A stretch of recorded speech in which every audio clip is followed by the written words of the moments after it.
The events took place in an arena high in the heavens. The master declared that even if Li Fu Chen trained for another 10 years, he would not surpass the master. After falling once again, the master mocked Fu Chen, who lost after 3 steps.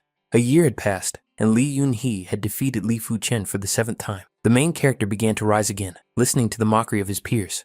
Last year, Fu Chen was considered a genius, but now he was considered worthless. The fight was over a girl named Guan Xue. Li Yunxi told the protagonist that it would be better if he gave up Guan Xue, as such trash was not worthy of her. Towards nightfall, the main character returned to his home and tried to cultivate. Falling to the ground, the guy asked why it was so difficult to simply cultivate. Coughing up blood, Li Fu Chen was pained to realize that in a world where only the strong are respected, those who are not gifted are nothing but trash. The next morning, Li Fu Chen left his residence and wandered around the courtyard in nature. He overheard the master saying that the couple was still young, so it was too early to talk about marriage at this point. The Guan family wanted to break off the engagement. The master added that his daughter, Tian Hanxun, was smart and talented. She was able to reach the 6th stage of the Guan family's Shui Yu Ju, which stunned the main character. Therefore, his daughter was accepted as a disciple into the Kang La sect, and marriage became impossible. The Guan family no longer needed such a person, and from that moment on, they went their separate ways, leaving Li Fu Chen with nothing. Having lost everything, Li Fu Chen disgraced the Li family. Standing on the edge of the abyss, the young man thought that this was human nature. If one day he could pierce the clouds with a single blow, then Li Fu Chen could die without regrets.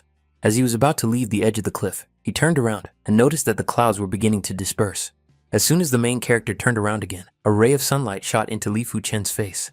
2 perverts were groping the girl, and she was begging someone to save her, while the masters tried to convince her not to scream. Suddenly, a master on horseback arrived at the scene, and the girl asked the main character to save her. The perverts decided to attack all at once, as they outnumbered the main character many times over, but he easily dealt with them. Having become the savior of these women, they idolized the main character, calling him a wonderful hero. Li Fu Chen woke up, and it turned out to be a dream. He was happy because it was a wonderful dream. Imagining what had happened, he couldn't believe that it was really his body. The sensations were different from what they had been before. After the strange dream, the main character noticed a strange golden talisman on his neck, but he didn't care. The main character passed by Li Yun Hee, who was training with the masters, watching his progress with envy. Li Yun Hee approached him, saying that he had just broken through to the 5th level of Kai during training, offering to spar with him and switch places. The main character refused to spar, and the arrogant master declared that trash would always be trash. Returning home, Li Fu Chen began training and easily broke through to the 4th level of the Red Jade technique. He also achieved a low level of the Huang class, the palm technique, the palm that shatters stones. The second technique was also from the low level of the Huang class, the sword technique, Tiger Fang's cross strike. During these 5 days,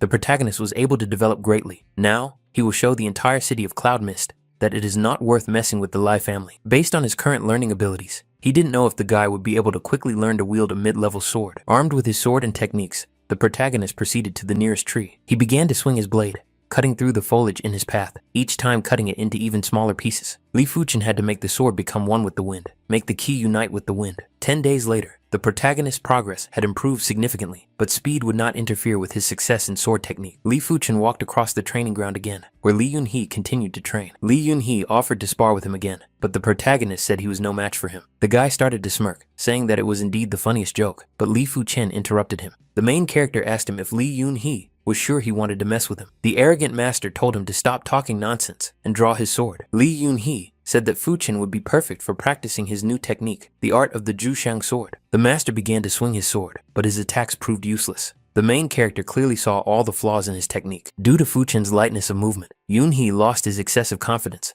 and began to swing his sword thoughtlessly. The main character said that now it was his turn to attack, and with one swing of his palm, he struck Yun Hee in the chest. The force of the attack was terrifying, tearing the clothes on the boy's chest and throwing him back, causing the young master to vomit blood.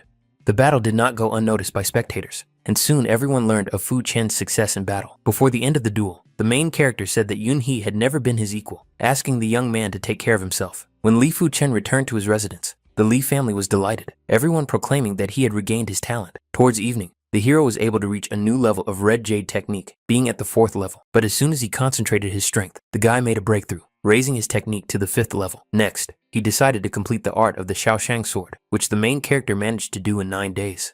The whirlwind leg arts were completed in 3 days, entering the 5th slot of Li Fu Chen's training. Having learned new techniques, the main character decided to start training his combat skills. The cloudy, misty hills, where beasts and monsters reign, are surrounded by first-rank monsters, whose abilities are equal to those of a chi practitioner, not to mention the second-rank beasts, which are capable of killing practitioners at the origin stage. As soon as Li Fu Chen entered the forest, some beasts began to watch him, choosing the moment to attack. Not far ahead, snakes rushed to attack the main character, but his reaction was quick enough to grab the beast by the throat. It was a low-class, first-rank beast, a green snake. It was poisonous, and Fu Chen would die if it bit him. He quickly lost interest in the snake, and the protagonist's attention fell on a kiwi flower that glowed brightly before his eyes. The hero quickly reached it and put the flower in a small box. It could be sold for 2 gold coins. Next to the flower, a monster was already waiting for him, an iron-boned red wolf, looming for an attack. The main character decided not to run away from the beast, but instead to accept the battle with dignity, drawing his sword to attack. With just one attack, he defeated the monster. In addition to his great skill in martial arts, Fu Chen earned about 20 gold coins.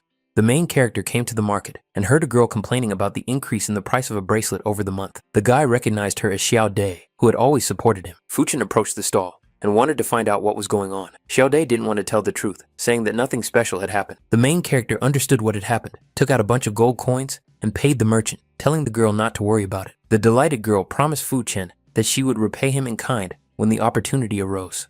Suddenly, Guan Xue's cousin, Guan Xue, snatched the bracelet from Xiao Dai's hands, saying that it now belonged to her. The main character told Guan Xue to give the bracelet back because he had paid for it for Xiao Dai. Guan Xue asked the protagonist how much he wanted for the bracelet, saying that she could pay double the price. The cousin's family broke off the engagement, spreading rumors. They had already crossed all boundaries and left Fu Chen on the brink. Li Fu Chen did not want to accept these bribes and shouted at Guan Xue to return the bracelet. The scream frightened his cousin, and she dropped the bracelet from her hands, which the main character easily caught with his foot. The main character took Xiao by the hand and began to leave, while his cousin wondered how he dared to yell at her. Guan Xue stood in front of Fu Chen, deciding that today was the day she would teach him a lesson. Suddenly, they attacked each other. Fu Chen used a crushing stone palm, while Guan Xue used a soft water palm. But as it turned out, in the battle between 2 4th-level practitioners, the main character defeated her. The 4th genius of the Yang family, Yunxi, managed to grab his aunt. Guan Xue lied that they had stolen her bracelet. Yunxi began to ask about what had happened. The main character asked him to first understand the whole situation. Xiao took Fu Chen's hand and asked him to leave Yunxi alone, saying that the girl would be fine without the bracelet. Yunxi declared that the main character had to apologize to Guan Xue and then return the bracelet. Otherwise, he would be in trouble. Fu Chen asked the guy if he really thought he could take the bracelet from him on his own. People began to gather, calling out to others. Noticing that the Yang and Li families were starting to fight, the genius brothers of the Yang family, Yang Yunhee and Yang Yunhai, arrived, noticing that Fu Chen had gone mad, daring to fight Yunxi. Yunxi decided to attack him quickly, swinging his arm and shouting that Li Fu Chen would lose. He used the 6th-level Kiwi practitioner technique, Silver Snake, a 4th-level technique. The main character counterattacked with the 5th level, Red Jade. Yunxi began to swing his snake palm, but none of his attacks reached their target. Now it was Fu Chen's turn to counterattack, and he used his stone-crushing palm. The protagonist's attack threw Yunxi back, and as he flew through the air, he thought he was hallucinating. Fu Chen, once weak, had thrown him back. Yang Yun Hee watched the fight and noticed that Yunxi was superior in sword technique, but not in hand-to-hand combat. Yunxi decided to take extreme measures, using the sword technique, the snake blade. The main character noticed that he was even more vulnerable when it came to fencing. The next moment, Li Fu Chen drew his blade and held it to Yunxi's neck, causing him to stop in fear of death. The smug master pointed his blade at the main character and said that he was cheating. Li Fu Chen turned around and decided to kick Yunxi with his whirlwind leg technique, confident of his victory. Guan Xue rushed to her brother, fearing for his life, but Li Fu Chen convinced her that he was still alive. Yang Yun Hee told the main character that he was asking for trouble, along with his Li family. The main character replied that people pay for their sins, and no one had the right to lecture him. The young master believed that there would always be someone stronger than him, and someone even stronger than that. If he were in front of his family, the guy would prove whether he was worthy of lecturing him. Li Fu Chen decided not to fall for this provocation, took Xiao Dai, and they began to leave. The next day, Fu Chen continued to train, but his progress was still too slow. He needed to earn more money and get some practitioner accessories, which would definitely speed up the process. While he was training, the protagonist noticed a stone with a small sprout on it, stone heartgrass. As soon as the main character tried to approach the rock, the corpse of a bloody shadow leopard flew through it. He managed to draw a sword, noticing that he was faster than the enemy's attack. Looking away, the main character noticed the arrows flying towards him, only when they were right in front of his eyes. 3 arrows hit him, and Li Fu Chen had no time to dodge them and fell to the ground. Before attacking the young man, the 3 archers were hiding in the bushes and spotted Li Fu Chen. This was their only chance. Li Fu Chen had seriously wounded the young master, and they would definitely be rewarded if they killed him. They immediately drew their bows.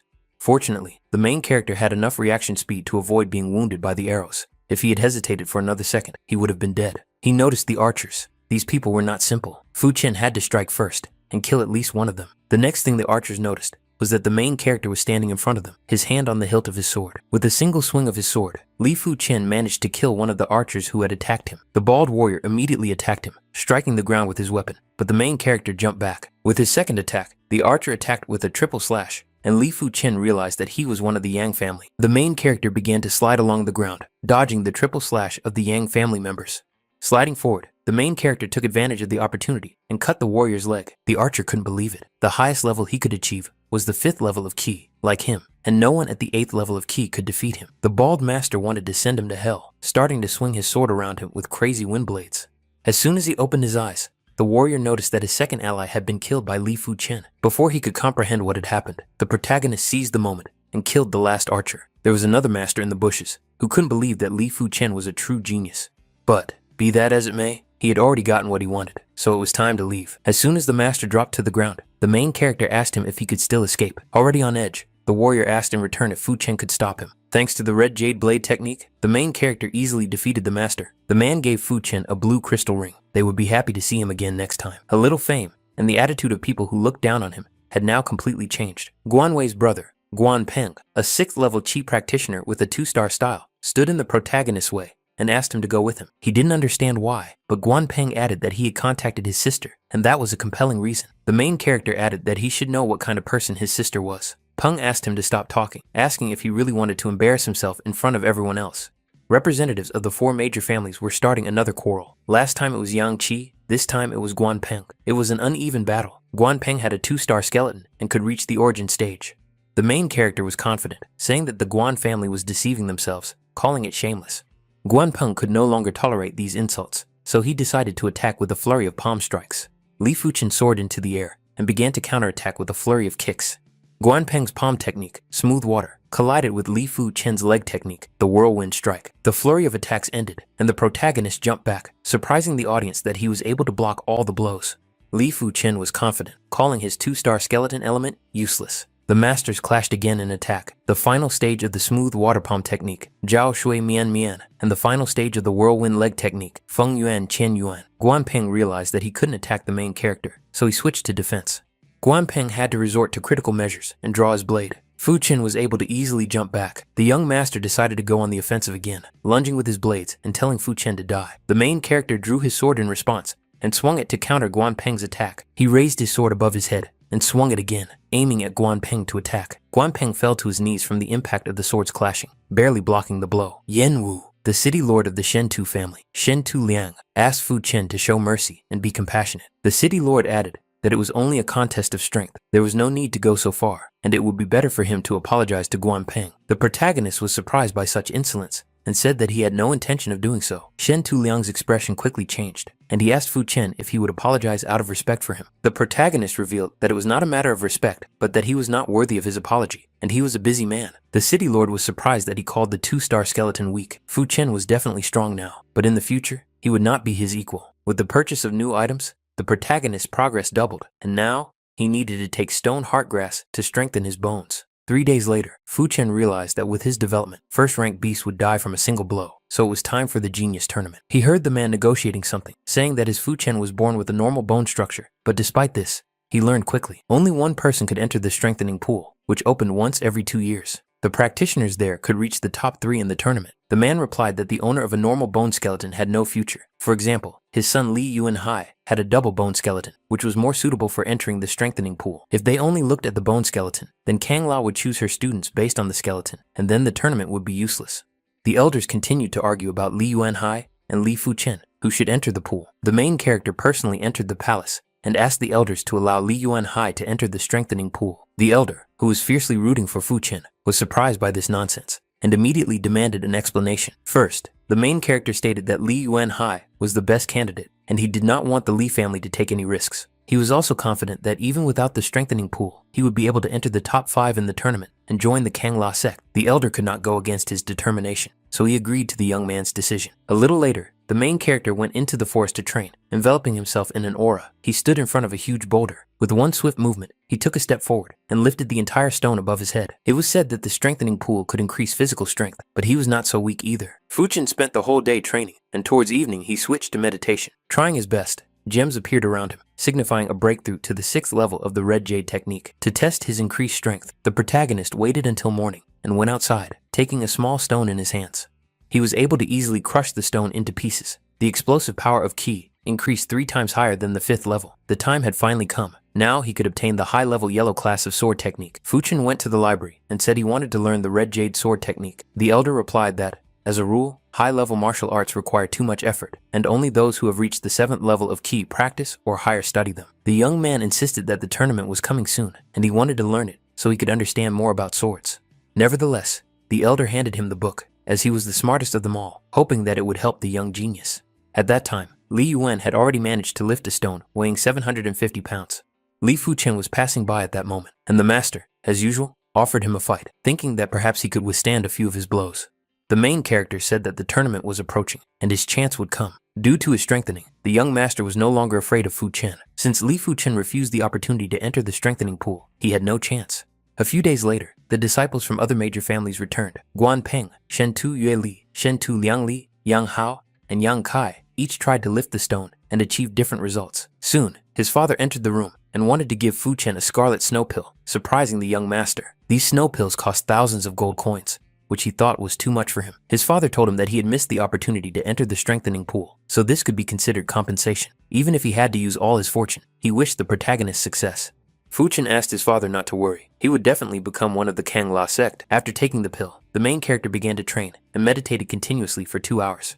After a long struggle, the core of his power began to rise and gradually break apart. Waving his arms, he released a wave of power around himself, breaking through to the 6th level of Qi cultivation. While the scarlet snow pill was still effective, the protagonist wanted to reach the middle level at once. The next day, Fu Chen continued to train vigorously to reach the next level under the effect of the enhancement. His parents noticed that their son had broken through to the 6th level of Qi practitioner in one night. He had a good foundation, but Fu Chen still needed combat training. Recently, the Li family had caught several first-rank beasts, and the main character should practice on them. Fu Chen wanted to refuse, but his father convinced him that all core disciples undergo combat training, and he was no exception. Once in the arena, the young man realized that one strike would be too suspicious, so he would try not to overdo it and defeat the beast with 3 strikes. When the iron-boned red wolf attacked him, the main character swung his sword 3 times, and the beast died instantly. His mother asked Tian Han why their son was so strong, while his father only heard that he would occasionally go into the cloudy, misty hills. The disciples of the Kang La sect, the warriors of the stage of the birth of the foundations, Yang Jiang and Yang Li, were passing through the city. The 2 masters were about to enter before the tournament, and the young man said that it would be easier than easy for them to take first place. Turning to Yang Qi, Yang Jiang said that despite not being able to use the strengthening pool, he could still hope to be among the top 5. The young man believed he would make it into the top 10, but the top 5 seemed too unrealistic for him. Yang Li was sure that strength meant nothing, and that their return was necessary to help with training. The next disciples of the Kang La sect, Guan Hong and Guan Xue, discussed who would be able to win this year's tournament. The young master declared that it would be Yang Kai from the Yang family, a 7th level Qi practitioner with the strength of 1,000 pounds. He was undoubtedly the strongest. Guan Hong's return with Juji was aimed at helping the boys get into the top 5 or even take first place. The girl added that as long as they studied combat training methods, it would not be that difficult to take first place. The candidate they believed in, Guan Peng, turned out to have lost miserably to Li Fu Chen from the Li family. Although they were surprised by the strength of this young man, the young master said that it was due to his carelessness and that he still had an ordinary bone structure. Guan Hong remembered that Li Fu Chen was the master who had previously claimed Guan Xue's hand. He compared him to a toad wanting to get swan meat. Juji added that the Li family was losing power, and they wanted to use the marriage with Guan Xue to strengthen their position. Li Shanhe, a disciple of the Kang La inner sect, returned to the family at the stage of the 4th level of the foundations, which the elder was certainly happy about. Li Shanhe turned to the elder, wanting to know which members of the family he was supposed to teach, and what their bone skeletons were like. The man revealed that one of them was his cousin Li Yun Hee, who had a 2-star bone skeleton. The other student turned out to be his own son, Li Fu Chen, but unfortunately, he had an ordinary bone skeleton. Apologizing, Li Shanhe was not sure if ordinary skeletons were worth the effort, even if it was the son of the elder, but he convinced him that Fu Chen was a rather special case, extremely talented, and had even defeated the genius from the Yang family, Yang Qi, and the genius from the Guan family, Guan Peng. The uncle brought Yun Hee to train with Li Shanhe, who decided not to use Qi to assess his abilities. Grabbing his blade, Yun Hee immediately rushed forward, sending leaves flying around him. But as soon as the young master got closer, Li Shanhe needed only one swing of his sword to knock the sword out of the young man's hands. Strength is not everything. In his last move, Li Shanhe struck where he was most vulnerable. If this had been a duel, he would have killed him with his next move. Yun Hee immediately wanted to learn how to strike at open spots. Li Shan, he was about to teach him, but Fu Chen already knew this technique, which he had learned in the Cloud Mist Hills. The next day, the main character did not show up at the training ground, and the coach said that it would be his loss, that he would only be wasting his time here. To fully master the Red Jade Sword technique, he also needed to reach the stage of mastering the basics. But he had already mastered the first step of touching jade. The meaning of the Red Jade Sword technique is to create a flaw within enemies. Wielding his sword, the protagonist's movements were smooth, and at that moment, the blade flashed. Fu Chen was very pleased with his progress, for he expected nothing less from the high-level yellow-level sword art. At this time, in the Yang family, a young master broke a stone. He began to be praised because his fighting instincts surpassed the others. Even in the Kangla sect, in the outer sect, he was still the elite. The master turned to the others and declared that the Kangla sect would learn that it was a mistake not to accept him earlier. In another part of the city, Guan Peng was in the Guan family's monster arena, fiercely swinging his sword, because his goal was to disgrace Li Fu Chen in the tournament. Listening to the people around him complaining about injustice, He Ping, the genius of the northern region of Cloud Mist City, said that it was worth working harder so that there would be no injustice. Shi Fei, the genius of the western region of Cloud Mist City, noticed He Ping and had been eager to meet him, hoping that the genius would live up to his name. A young man from the Li family watched the young master train and decided to test his strength in action. The young man lunged with his sword, but the main character stepped aside and blocked the blade. While the young man stood frozen in surprise, Li Fu Chen knocked the sword out of his hands and held his own to his throat. Still surprised, the young man asked the young master if he had already mastered the technique of the Red Jade Sword. The main character revealed a little secret to the young man, that he had made a small advance on his first move. The elder arrived at the city lord's mansion, where the old man welcomed him to the city of Cloud Mist. The elder of the outer sect of Kanla, Chen Zhongming, noted that the city lord was too kind. Once in the assembly hall, the elder picked up a cup of tea and announced that this year, the Kangla sect would accept 5 geniuses. The city lord added that even Guan Xue, the greatest 4-star skeleton, was able to make it into the top 20 thanks to her talents. The greatest skeletons were considered legendary, such as the Sun Skeleton, the Thunder Skeleton, the Fire Skeleton, and the Frost Skeleton. Guan Xue would one day surpass the elders, but fortunately, they had a good relationship with her. The main character lay on the ground, looking at the night sky. None of the stars belonged to him, but he aspired to become something even more incredible. On the western side of the city, a man announced that killing was forbidden, and that fate would decide who the warriors would face. The tournament of geniuses was finally beginning. The main character looked back, noticing that there was no motivation. No one expected anything from the Li family. In the first match, one of the Li family's disciples would face the highly acclaimed genius, Shi Fei. The Li family warrior thought victory was assured, but as soon as he lunged forward, Shi Fei easily dodged. Shi Fei decided to counterattack immediately, and the disciple barely had time to think before he managed to block his attack. But his opponent's agility proved to be much greater, and the Li disciple's sword was knocked out of his hands. The audience mocked the Li disciples because they were too insignificant and showed no results. Li Yun Hee was filled with rage. He wanted to silence everyone who went against the Li family. The main character turned to him and asked him not to make the situation worse, because they were nothing to the others. Before it was Li Yun Hee's turn, he heard that Li Shendong from the Li family had lost. Once in the arena, the master was so angry that his aura made itself felt. After a few moments, he won, but the spectators continued to shout insults. The main character entered the arena next, facing a young master who was overly confident, but without even using his sword. Li Fu Chen threw his opponent out of the arena, showing the difference in strength. As more and more people were defeated, only 2 disciples from the Li family remained. Of the 40 participants, only 20 remained, and only they could claim to be among the top 5. In the next battle, Li Fu Chen and Guan Peng faced off in a rematch after their recent duel. The main character declared that if he had already defeated him once, he could do it again. The masters used sword techniques. Guan Peng used the soft water technique, and Li Fu Chen used the Qin Feng technique. The elder watching was surprised that the main character was able to easily read his opponent's weaknesses. Guan Peng soared into the air and decided to use the more dangerous rain sword technique. Li Fu Chen was calm, easily deflecting each of Guan Peng's long-range attacks, knowing that victory would be his. Suddenly, an illusion of Guan Tong appeared behind him, asking him to lose the battle, for which he would receive 5,000 gold coins. But the main character ignored this request, and with a strong swing of his sword, pushed Guan Peng out of the arena. Li Fu Chen turned to the elders and said that the Guan family had no shame. They were angry because the young master dared to destroy his son's future, and the Guan family would remember this.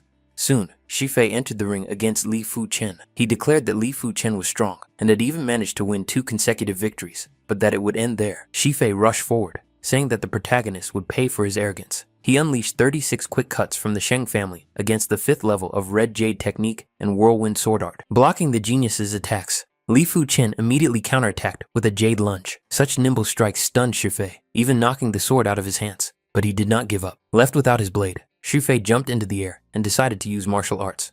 The main character told the young master to know his place, then kicked him in the stomach. The elder asked Li Yun if he could defeat Li Fu Chen. Yun Hee was no longer so confident, but he wanted to try his best against him. After all, Li Fu Chen had a normal skeletal structure, and he talked to his ancestor and told him to lose if he faced him. Li Fu Chen kept winning, while Li Yunxi started losing ground. In his next duel, Li Yun Hee faced a soaring sky eagle, against which he used a water-wandering carp. But it wasn't enough. The master was able to overpower him, and he lost that battle. When Li Yun Hee faced Shen Tuju, it was his second lost duel. At that time, Li Fu Chen stood against Sheng Tuyang and easily won that battle. Li Yun Hee's next duel was against the #1 genius of the eastern region, Zhu Hongshu, and it was also lost. Finally, Li Fu Chen faced Li Yun Hee, and this battle promised to be a real spectacle for the masters. The great-grandfather turned to Li Fu Chen and told him to lose, after which he would give him a reward. Li Yun Hee said that as soon as he broke through to the Earth destruction stage, he would not humiliate him. Throwing himself into battle, he added that he was the hope of the Li family, not Li Fu Chen. The main character was not concerned. No one could stand in his way, and now he was going to win. Revealing his new technique, Li Fu Chen made a lightning-fast cut and defeated Li Yun Hee. Even the elder was surprised by the young master's strength, noting that he had potential. The great-grandfather did not expect such an act from Li Fu Chen. It was the utmost disrespect for his elders, and from now on, Li Fu Chen's family had disgraced the family branch. After that, a battle began between two geniuses, Li Fu Chen and Zhu Hongshu. The red-haired master rushed forward, calling purple blades behind him, but Li Fu Chen was very calm. He slowly unleashed his power, using the art of the whirlwind sword to create strong gusts of wind around him. Each blow was aimed precisely at her weak points, and the master could no longer hold back. When the sword was at her throat, Zhu Hongshu admitted defeat, saying that Li Fu Chen was strong, and even the normal structure of the skeleton would not be an obstacle in the future.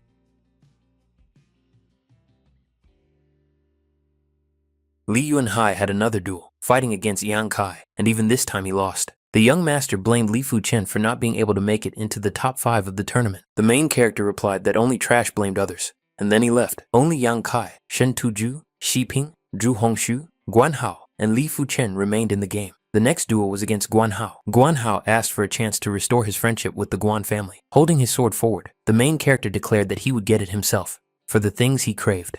Guan Hao mockingly believed that if Li Fu Chen joined the Kangla sect, he would be able to regain Guan Xu's favor. The main character shouted that this was nonsense, then rushed into battle, no longer willing to listen to his enemy. With a single swing of his sword, Li Fu Chen struck down the insolent member of the Guan family, once again demonstrating his power to all who were watching. The top 5 were determined. Next, Shen Tuju fought Zhu Hongshu and won. Xi Ping lost to Li Fu Chen, then Xi Ping defeated Zhu Hongshu. Only Sheng Tuju and Li Fu Chen had not lost a single match. Sheng Tuju planned to make Li Fu Chen lose so that he could take second place. Shen Tuju used his hidden ace in the hole, the yellow rank of high-class sword art, the first move, the appearance of the fire dragon, saying that there are flaws in everything. Li Fu Chen dodged the hidden attack and ended up behind his opponent. A swift cloud wind struck Sheng Tuju, sealing another victory for Li Fu Chen. Next to enter the ring was Yang Kai, a 16-year-old boy who was 7 feet tall with a handsome face, looking much stronger than the main character. The young master began the battle with an amazing technique of Viper Sword Mastery, but this did not faze the main character, who counterattacked with the 6th-level Red Jade technique. Yang Kai had no choice but to use the more powerful 7th-level Explosive Cultivation technique. The Silver Snake Sword technique clashed with Li Fu Chen's Jade Touch. The protagonist's attack overwhelmed Yang Kai, but he parried it and decided to continue the fierce battle. The battle continued, and after many rounds, their QE began to fade, and Yang Kai felt unwell. When the two masters clashed again, Yang Kai put away his sword, causing Li Fu Chen to fall. But this cheap trick did not work on the main character, who got up and found himself to the side of his opponent. Li Fu Chen circled around him and attacked Yang Kai from behind, throwing the young master away. The last thing Yang Kai saw was Li Fu Chen's incredible speed as he approached him. With one more blow, the main character was able to push Yang Kai out of the arena, making him the winner. 5 masters entered the arena, the 5 strongest in the entire tournament. The main character received 10,000 gold coins and 2 bottles of qi gathering pills, which would help his cultivation for a long time. 3 days later, Li Fu Chen and the others began their journey to the Kangla cult with Cheng Zhongming, which took them 3 months. The entrance test began. The first test was to check the structure of the skeleton. A 1-star skeleton structure was worth 50 points, and the higher the level of the skeleton, the more points it was worth. The elder observed the amazing results of the top 4, each of whom received no less than 70 points. When it was the main character's turn, he approached the stone, but it showed no reaction. A normal skeletal structure was worth only 40 points. Inside the garden with incense, for a group of 10 people, the test of wit began. Li Fu Chen opened the book, which contained only 40 steps, which he considered an easy task. After learning 6 movements, they received passing marks. In Li Fu Chen's group, Sheng Tupian had the worst result with 4 movements. Meanwhile, Zhu Hongshu and Yang Hai learned 9 movements and received 75 points. The main character was very quick-witted and achieved an amazing result of 110 points. Li Fu Chen was the second to score over 100, but a certain master learned 13 movements and scored 120 points. The third test was the path to the green cloud, which tested the master's willpower. Li Fu Chen struggled to pass this path, feeling as if 100 pounds were pressing down on him the entire time. In addition to the pressure on the masters, another surprise awaited them in the form of an attack by demons, which were very strong. The elders had lost hope that anyone would be able to pass the test of will with distinction, so they did not expect any results. The path to the green cloud had strong pressure and illusions, and only 3 people had passed with flying colors in the last 10 years. All of these people who had joined the Kangla cult previously had a 5-star skeletal structure. Li Fu Chen was able to pass through the first wave of demons, but very soon, another wave of enemies awaited him. Even they could not stop the main character's strong will, so after killing them, he moved on. Some masters were less fortunate, suffering many injuries from the demons, but their confidence did not waver. Only the demons had other plans. Another master failed this test, and now the elders had no hope that anyone would complete the test with distinction. But suddenly, a young master emerged from the cave. It was none other than Li Fu Chen, who had managed to pass the test. The masters thought he had cheated, because the main character received the highest score for his willpower. Unfortunately, he only had an ordinary skeletal structure. People talked about how one of the 10 proud disciples of heaven, Guan Xue, had broken through to the 5th level of the white wave technique. She has a 4-star water skeleton structure, and by practicing water techniques, she will double her effectiveness. The main character overheard this and was surprised, realizing that he had to work harder. The next day, the elders announced that the Kanla cult had more than 10 types of beginner-level techniques, and the masters were free to choose their own. The main character chose the Burning Heaven technique, one of the strongest techniques of the Kanla cult, which is very similar to the Burning Sky technique. The elder stopped the main character because he wanted to give him red fire pills. This useful medicine could help Li Fu Chen when he encountered difficulties. On his way, Zhao Pihu stopped the main character, asking if his name was Li Fu Chen. The young master said that the main character would give him medium-grade yellow pills every month, and he guaranteed that as a first-level cult disciple, he would have no problems. Li Fu Chen wanted to refuse, but suddenly, Zhao Pihu took out his sword, saying that he would make him gladly accept this offer. The two masters began to exchange blows, and thanks to the touch of jade, the protagonist pulled his opponent's sword toward him. With his next move, Li Fu Chen lunged forward, placing his blade against his opponent's throat. Another young master watched this fight and decided to try to attack Li Fu Chen as well. Chen Dahai covered himself with water and brought his blade behind his back, approaching the main character. The main character counterattacked, but immediately realized that Chen Dahai's defense was very unusual. But that didn't mean Chen Dahai could stop him, so the next attack would defeat him. That's exactly what happened. The main character broke through the water defense, surprising Chen Dahai. Kicking him, Li Fu Chen won another victory, surprising the masters with his terrifying fighting skills. The warriors were also surprised that the main character behaved so arrogantly, even though he only had an ordinary skeletal structure. In the later stages of development, he would no longer have an advantage. The young man returned to the lonely courtyard. Thanks to his experience with the red jade technique, Li Fu Chen's cultivation was much easier. In just half a month, the red fire technique reached the 3rd level, and these results greatly pleased the master. In addition to developing his techniques, Li Fu Chen found himself at the 4th level of the star skeleton structure. The stage of returning to the stage of earth destruction is the first difficulty on the path of development. Li Fu Chen spent his 1,000 gold coins to buy 2 medium-grade yellow pills that strengthened the body, thereby increasing his physical strength by 450 points. The main character went to the river and started fishing, suddenly catching a strange fish covered in electricity. This result delighted him, and he caught and killed a 2nd-level blue fish. But this was only the beginning. Later, he began breaking rocks in search of ore, and he found a vein where there was a lot of snow-silver iron. He reached the 7th level of Qi, and the golden talisman accelerated his divine training. He earned points and a red rank in the 2nd level of combat body. Senior Zhou Huailong approached Li Fu Chen and said that this time the elders would not help him. 2 months ago, the main character was delivering minerals, and he blocked his way and robbed him. Zhou Huailong beat Li Fu Chen so badly that he vomited blood, but luckily, the senior saved him afterwards. This time, the main character was already confident in himself, and he was glad that he wouldn't have to look for Zhou, saving himself time. Covering his fist with power, Zhou Huailong decided to break all of Li Fu Chen's bones. But now, the attack not only failed to achieve its goal, the main character created a barrier. With just one kick, Zhou Huailong, who had been beating Li Fu Chen, was sent flying. The masters noticed this, and were surprised that Li Fu Chen had become stronger than his senior in just 2 months. Another senior turned to Li Fu Chen and told him that he had gone a little too far. The main character did not understand why a person who was not involved in the situation was interfering with him. As it turned out, all 3 masters were brothers who had been robbing people, and now They wanted revenge. One of the brothers defended himself with iron armor technique, but Li Fu Chen easily deflected it with his red rank combat body. Retreating, he drew his sword, revealing his 7-star sword art. This technique was powerful, but he was still missing 1 star. The red jade sword technique struck the Jade Master with the Jade of Death, showing victory over 2 enemies. Everyone realized that Li Fu Chen was too strong, and it was better not to mess with him. The main character continued to train, and the intense training caused energy to swell inside his body. But the red rank combat body was complete. The energy was released, and Li Fu Chen's defense improved. While the main character was having lunch at a restaurant, he heard the people around him rejoicing that important people would soon be there. A girl entered the restaurant, who turned out to be an acquaintance of Li Fu Chen, Guan Xue, who immediately noticed the main character. The girl was immediately delighted to see him, and first of all, she apologized for their engagement. Li Fu Chen replied that breaking off the engagement was a good thing for both of them, and everyone was happy. When the young master left, the girl sarcastically said that because of his ordinary skeleton, fate had destined them to be in different worlds. The cult continued to mock others. This time, their victim was He Ping, who refused their invitation to join their circle of followers, and they became angry with him. He Ping understood that they would just chase him around with errands, so he refused. These words only provoked the bully. When the guy's hand was on He Ping's shoulder, he couldn't move, but suddenly someone came to his aid. That someone turned out to be Li Fu Chen, who told the bullies to stop. Since he had already dealt with them, his presence instilled fear. They ran away, saying that going against one of Fang's 10 heaven-blessed followers was suicide. He Ping thanked the young master, but did not consider this action necessary. The main character only replied that he was never afraid, so there was no need to worry. Li Fu Chen went to the pool to continue his training. Focusing, he summoned a fragment of red jade, but a stranger jumped into the water and shouted the protagonist's name, causing the master to lose his focus.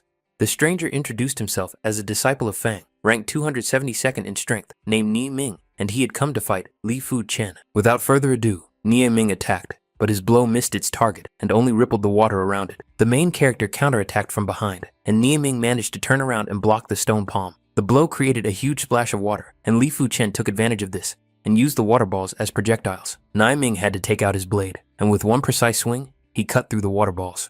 The water projectiles returned to the main character, and his burning red blade immediately began to evaporate the attack. With a counterattack of his sword, Li Fu Chen created even more water bullets, which Nie Ming would hardly be able to block. But suddenly someone stood up for Nie Ming. It was one of the sect's outer 10 heaven-blessed disciples, Fang Li Kai. The sect members rejoiced at the arrival of Lord Feng, for he was their hope for victory over Li Fu Chen. Fang Li praised the main character for blocking an attack in which the sect member had put a third of his strength. Suddenly, a stranger in the distance shouted to Feng Li Kai that the outer sect was not a place where he could rule. This stranger turned out to be the 10th most powerful senior, Gao Tian, with a keen sense of justice. Because of the 10th's intervention, Fang Li became angry and attacked him with the 9th level iron body technique. To counter this skill, he used the 9th level Kun Jade technique. Li Fu Chen did not get involved in the battle, but only watched from a distance, smiling and calling the fight entertaining. Fang Li did not want to give up. After the first attack, he decided to continue with a wave of fear. The 10th ranked fighter responded to this attack, causing the sea of clouds to stir with a swing of his sword. Before the two attacks collided, the elder rushed in and blocked them with his hands. Because the masters did not value the rules of the Kenlan cult, the elder punished the disciples. Before he knew it, Li Fu Chen had been in the Kenlan cult for 9 months. According to the rules, first-level novices had to clean the tower. In the ranking system, Yu Wentian was in first place, stopping on the 3rd floor with 15 marks, followed by Shan Gonghong in 2nd place, also on the 3rd floor with 21 marks, Chen Tian in 10th place, and Fan Li Kai in 12th place. The sect members watched as the main character approached the tower, discussing how he would cope with the test. With astonishing speed, the protagonist activated the runes on the first 2 floors. Breaking through the 2nd floor within 12 marks, Li Fu Chen not only surprised the sect members, but also had a chance to make it into the top 100. Inside the Tower of Trials, Li Fu Chen deliberately did not move when the huge beast appeared before him. With a calm expression on his face, the protagonist allowed the monster to attack and injure him. Soon he came out of the tower. Li Fu Chen was in 60th place. He reached the 3rd floor and received 54 marks. The main character made a breakthrough in front of the elder to the 9th level of red fire technique. This terrifying success was achieved in less than a year. As agreed, Li Fu Chen was to receive 10,000 points as a reward, and the elder also presented him with a badge of honor, allowing him to choose a mystical level technique. Guan Xue remained behind Li Fu Chen in the Tower of Trials, ending up in 98th place, but she was motivated to become even stronger. The senior disciple of the Heaven Sect, Tai Xiao Yue, who was in the 42nd place in the trial tower, asked the junior Zhu if she would mind sitting with him. After a short silence, the girl smiled back at him and allowed him to sit with her. Tai Xiao praised the younger Zhu, saying she was practically on the verge of breaking through to the 7th level of key cultivation. Zhu Hong thanked him. The appearance of this pretty girl drove the elder Tai crazy. Zhu Hong was one of the 4 main beauties of the sect, as was Guan Xue, in Tai Xiao's opinion. The other 2 beauties were Wu Qingmei and Zhao Mingyu. each of whom was so beautiful that all men desired them. Suddenly, two women approached Tai Xiao and grabbed his arm, hoping he hadn't forgotten about them. Tai Xiao asked the girls not to cling to him so tightly so that Zhu Hong would think how charming he was, but she completely ignored him and instead turned to Li Fu Chen, who was passing by. The main character approached the table, and Zhu Hong introduced him to the senior disciple, Tai Xiao Yue. Tai Xiao added to Zhu Hong that Li Fu Chen had an ordinary bone skeleton and would sooner or later be expelled from the sect. But the guys ignored him, and Li Fu Chen congratulated Zhu Hong on breaking through to the 8th level of Qi cultivation. Tai Xiao lost his temper, got up from his seat, and suggested that Li Fu Chen go outside. The main character refused, as he was still eating, but Tai Xiao did not want to stop there. As soon as he reached out his hand, Li Fu Chen knocked it away, further angering the master. This was the last straw for Tai Xiao, and he decided to attack the main character immediately. But to Tai Xiao's surprise, his attack was blocked. The table shattered with a crash, and the girls were astonished. Immediately after the blow, the young master pulled his hand away, which also surprised Li Fu Chen. In fact, Tai Xiao's arm was injured after blocking the main character's attack, but he decided not to show it. Realizing that he would not be able to defeat Li Fu Chen, Tai Xiao had to accept defeat, saying only that the main character would regret it. Li Fu Chen was disappointed that his opponent was leaving so quickly, because he had not yet had his share of fun. Tai Xiao began to leave, and replied that he was not feeling well. While the main character was training with stones, one of the sect members advised him to give up the mine. Li Fu Chen told Feng Lihai that he had been looking for an opportunity to fight him again and again, and today he would challenge his iron body. He had a 4-star skeleton, so the young master was confident of his victory. As soon as the two masters' fists collided, a flash of power from both sides erupted around them. After the collision, the martial artists jumped back, but their desire to fight did not disappear. Feng Lihai jumped into the air, using the Heavenly Storm Fist attack. The main character waited for the enemy's attack to approach, then stepped forward and struck the enemy with a mountain-shattering fist. During the impact, Li Fu Chen added that if he had not been a disciple of the Kang La sect, he would have died long ago. Guan Xue, ranked 16th in the Tower of Trials, walked down the corridor. Everyone called her a goddess and rejoiced for her, for she had lived up to her 4-star bone skeleton. Li Fu Chen continued to train, this time wanting to break the stone with a barrage of attacks.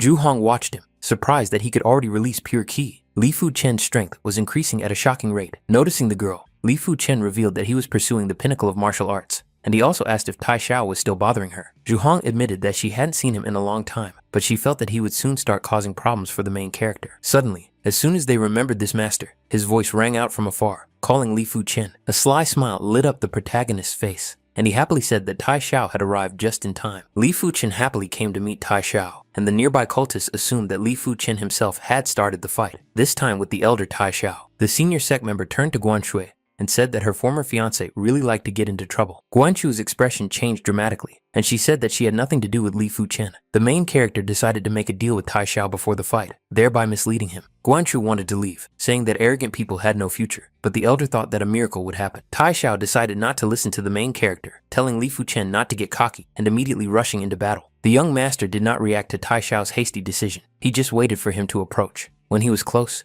Li Fu Chen delivered one deft blow that broke his ribs. Guan Xue managed to witness this fight, and her emotions shifted from anger to surprise. She did not expect that Li Fu Chen, who had previously been a reject, now had such power. In his subsequent free time, Li Fu Chen continued to train, gathering strength in an energy ball. After that, the young man unleashed this power, completing the second stage of the Jie realm, with his strength reaching 1,000 pounds. Although this training was powerful, it took Li Fu Chen a lot of strength and resources to reach this level. Yue Wen was next to the main character, and the girl who was following him continued to praise the master's skills. The main character was surprised, because he had previously seen Niao Qingmei with Shan Guanggong, but now she was with Yue Wen Tian. Yue Wen noticed Li Fu Chen, and, realizing that he truly admired him, offered to take him on as his disciple. The main character said that he had an ordinary bone skeleton and was of no value to him. Wu Qing added that senior Yue Wen possessed a 5-star bone skeleton, and becoming his disciple would undoubtedly be beneficial. But the protagonist did not continue to listen to the master, asking them to forget about this proposal. Wu Qing said mockingly that Li Fu Chen really didn't know what was best for him. Yue Wen added that Wu Qing shouldn't take it to heart. He was just a little interested in him. Suddenly, Senior Shan Guan appeared behind them and begged Wu Qing to reconsider her decision. The girl replied that she had never liked him before and that they were just friends. The elder thought that Wu Qing had broken up with him only because Yue Wen was stronger than him. The boys continued to mock him and simply walked away. Shan Guan was devastated and promised to defeat Yue Wen one day. The elder was in the forest of 100 beasts at the opening of the outer sect competition. He announced that the competition would begin in this forest, and there were no rules except to kill each other. The first 20 people to reach the checkpoint would win, and the rest would be eliminated. The young master was angry because he was at the 8th level of Qi cultivation, while Li Fu Chen had reached the 9th level. It was impossible to raise his level at such a tremendous speed. Suddenly, the elder announced the start of the competition, waving his hand for the masters to rush forward. Li Fu Chen did not rush, but when he started running forward, he easily overtook many masters. On his way, the main character noticed his opponent, who was glaring at him with gritted teeth, pointing to the many masters behind him. The guy was sure that 100 people could stop him. Expressing his excessive confidence, Li Fu Chen said that a pack of wolves could not defeat a dragon, and a mantis could stop a car. The protagonist's momentum did not slow down, and the master suffered a complete defeat when they tried to attack Li Fu Chen. Li Fu Chen noticed 3 more people behind him and suggested that they simply step forward, as he was in a hurry. But these masters turned out to be observers, who asked the main character to hurry up, saying they could deal with the rest. The observer was amazed by Li Fu Chen's glorious talent. He could really handle 100 people. If his defense was not strong enough, he could have died there. Li Fu Chen asked Feng Li Hai to just wait. The main character noticed Wu Qing on his way and asked her if she had seen Feng Li Hai nearby. Learning that he might be ahead, Li Fu Chen began to run much faster than the others. Wu Qing couldn't believe that the young master had kept up such a pace for 3 days in a row. Senior Gao also crossed paths with the young warrior and asked him the same question, whether he had seen Feng Li Hai. Knowing that they had a personal score to settle, Gao assumed that Li Fu Chen would meet Feng ahead. As soon as the protagonist heard this, his pace quickened again, and he ran away, surprising Senior Gao. 3 days later, Li Fu Chen finally found his enemy, Feng Li Hai, drinking water from the river. The protagonist addressed him and pointed out that such a proud disciple of heaven like him was still using tricks.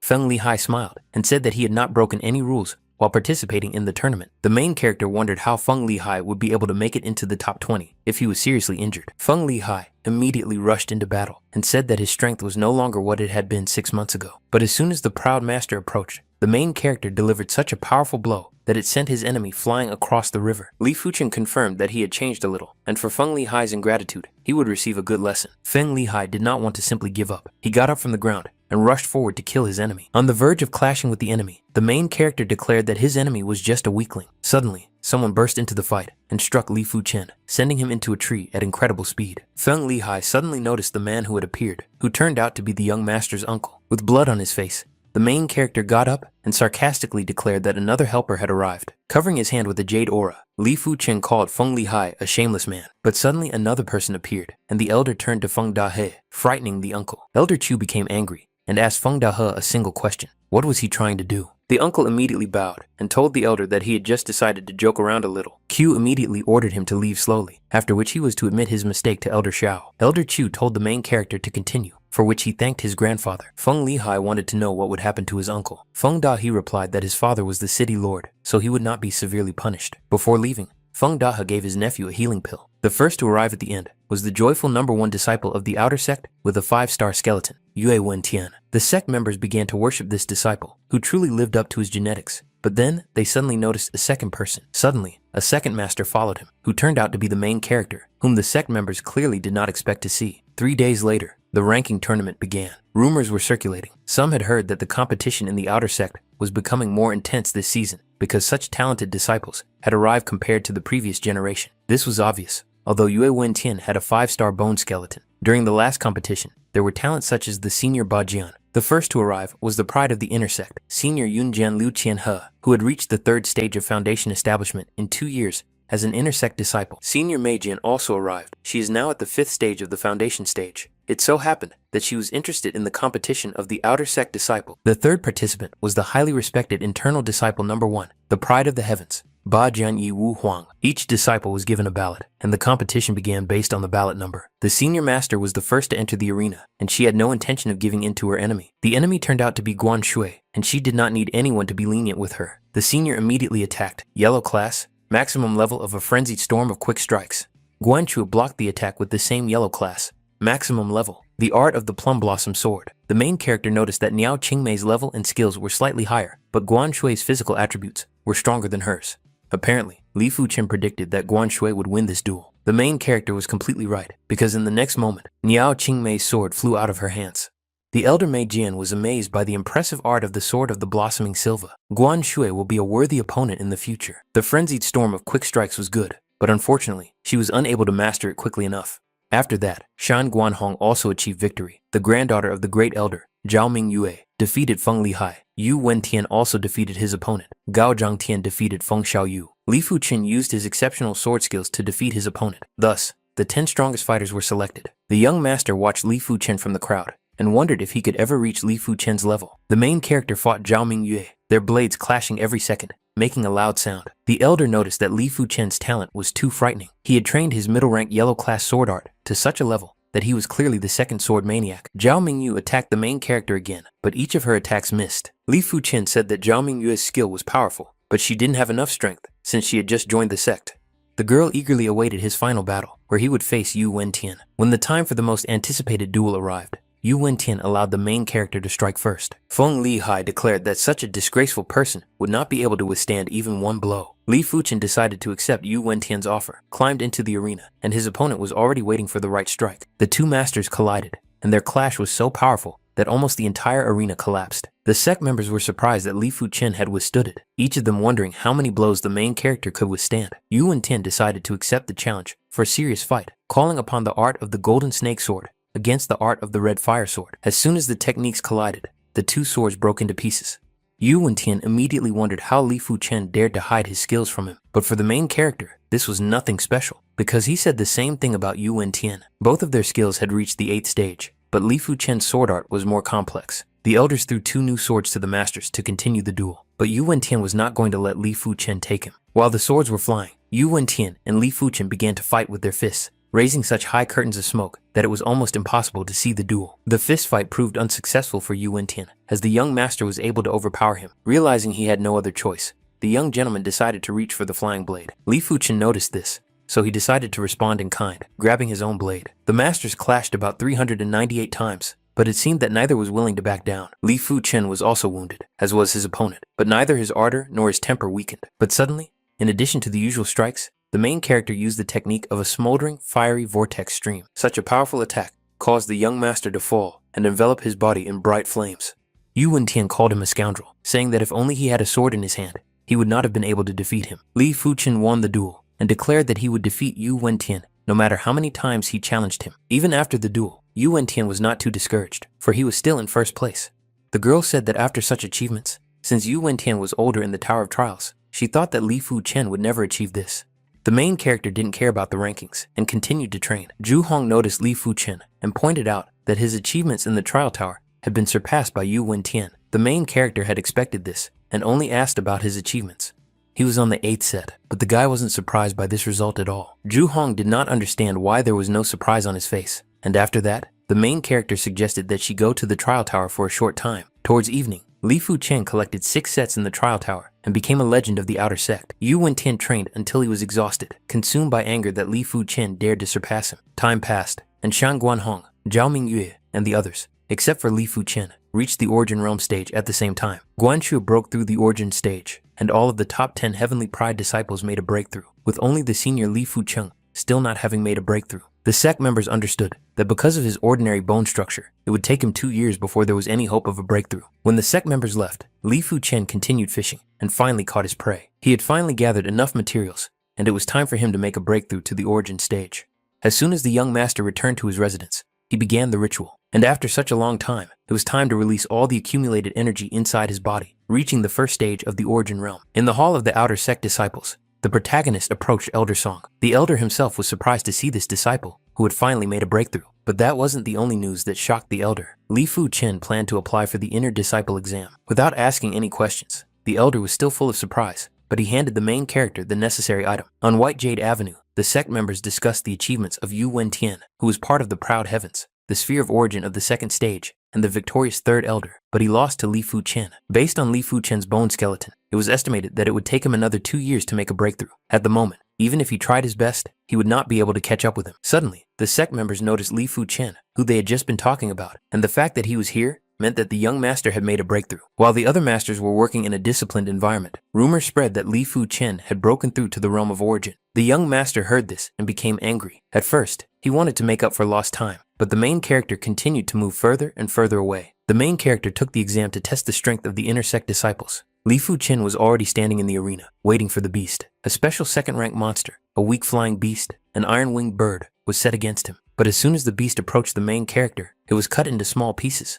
The elder announced the verdict based on Li Fu Chen's skills, and he was now promoted to a 1st-level disciple of the inner sect. Another 6 months passed, and the main character continued to hone his skills. Now, a huge boulder lay before him. Throwing himself forward, Li Fu Chen used the Shadow Wind skill combined with the Cosmic Meteor and easily pierced the hard stone. The shadow wind and cosmic meteor skills were almost complete, and he had reached the second stage of the origin realm. Finally, it was time to carry out several sect missions.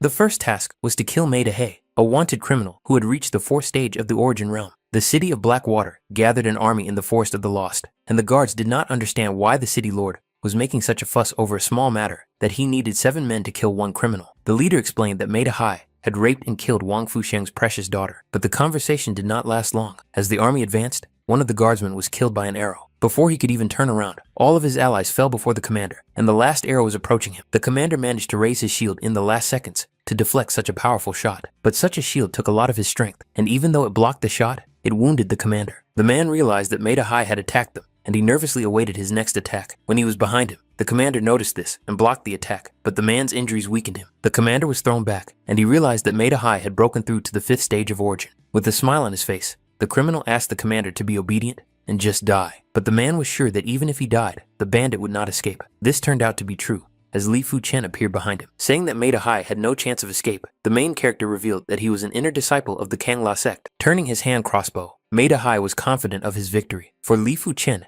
had only reached the 2nd stage of the sphere of origin. This time, the arrows that had easily taken the lives of the guards were useless, as Li Fu Chen caught them with 2 fingers.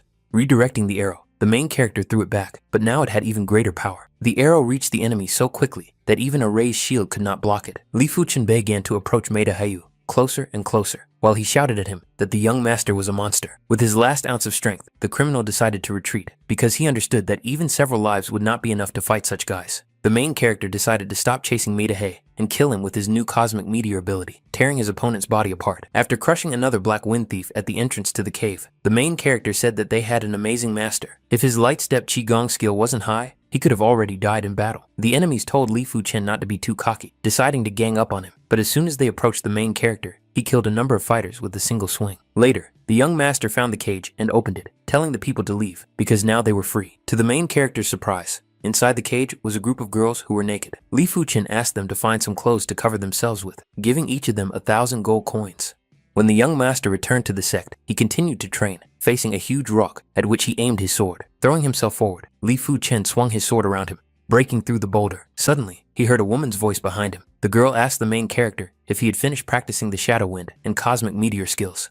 She turned out to be Li Jinshu, a 31-year-old at the 8th stage of the origin realm. She said that in 3 days, the 3 major families of the city, Li, Guan, and Yang, were holding a small competition where Li Fu Chen could participate and make up for lost time. 3 days later, he finally arrived, and a commotion ensued as Li Fu Chen was finally going to fight Guan Xue. The girl said that she would never regret her decision to break off the engagement and that she would decide her own fate. The main character revealed the truth, saying that he had never liked Guan Xue before and that he, Li Fu Chen, would take what he wanted. Hearing the truth that Li Fu Chen had never liked her, Guan Xue was overcome with rage.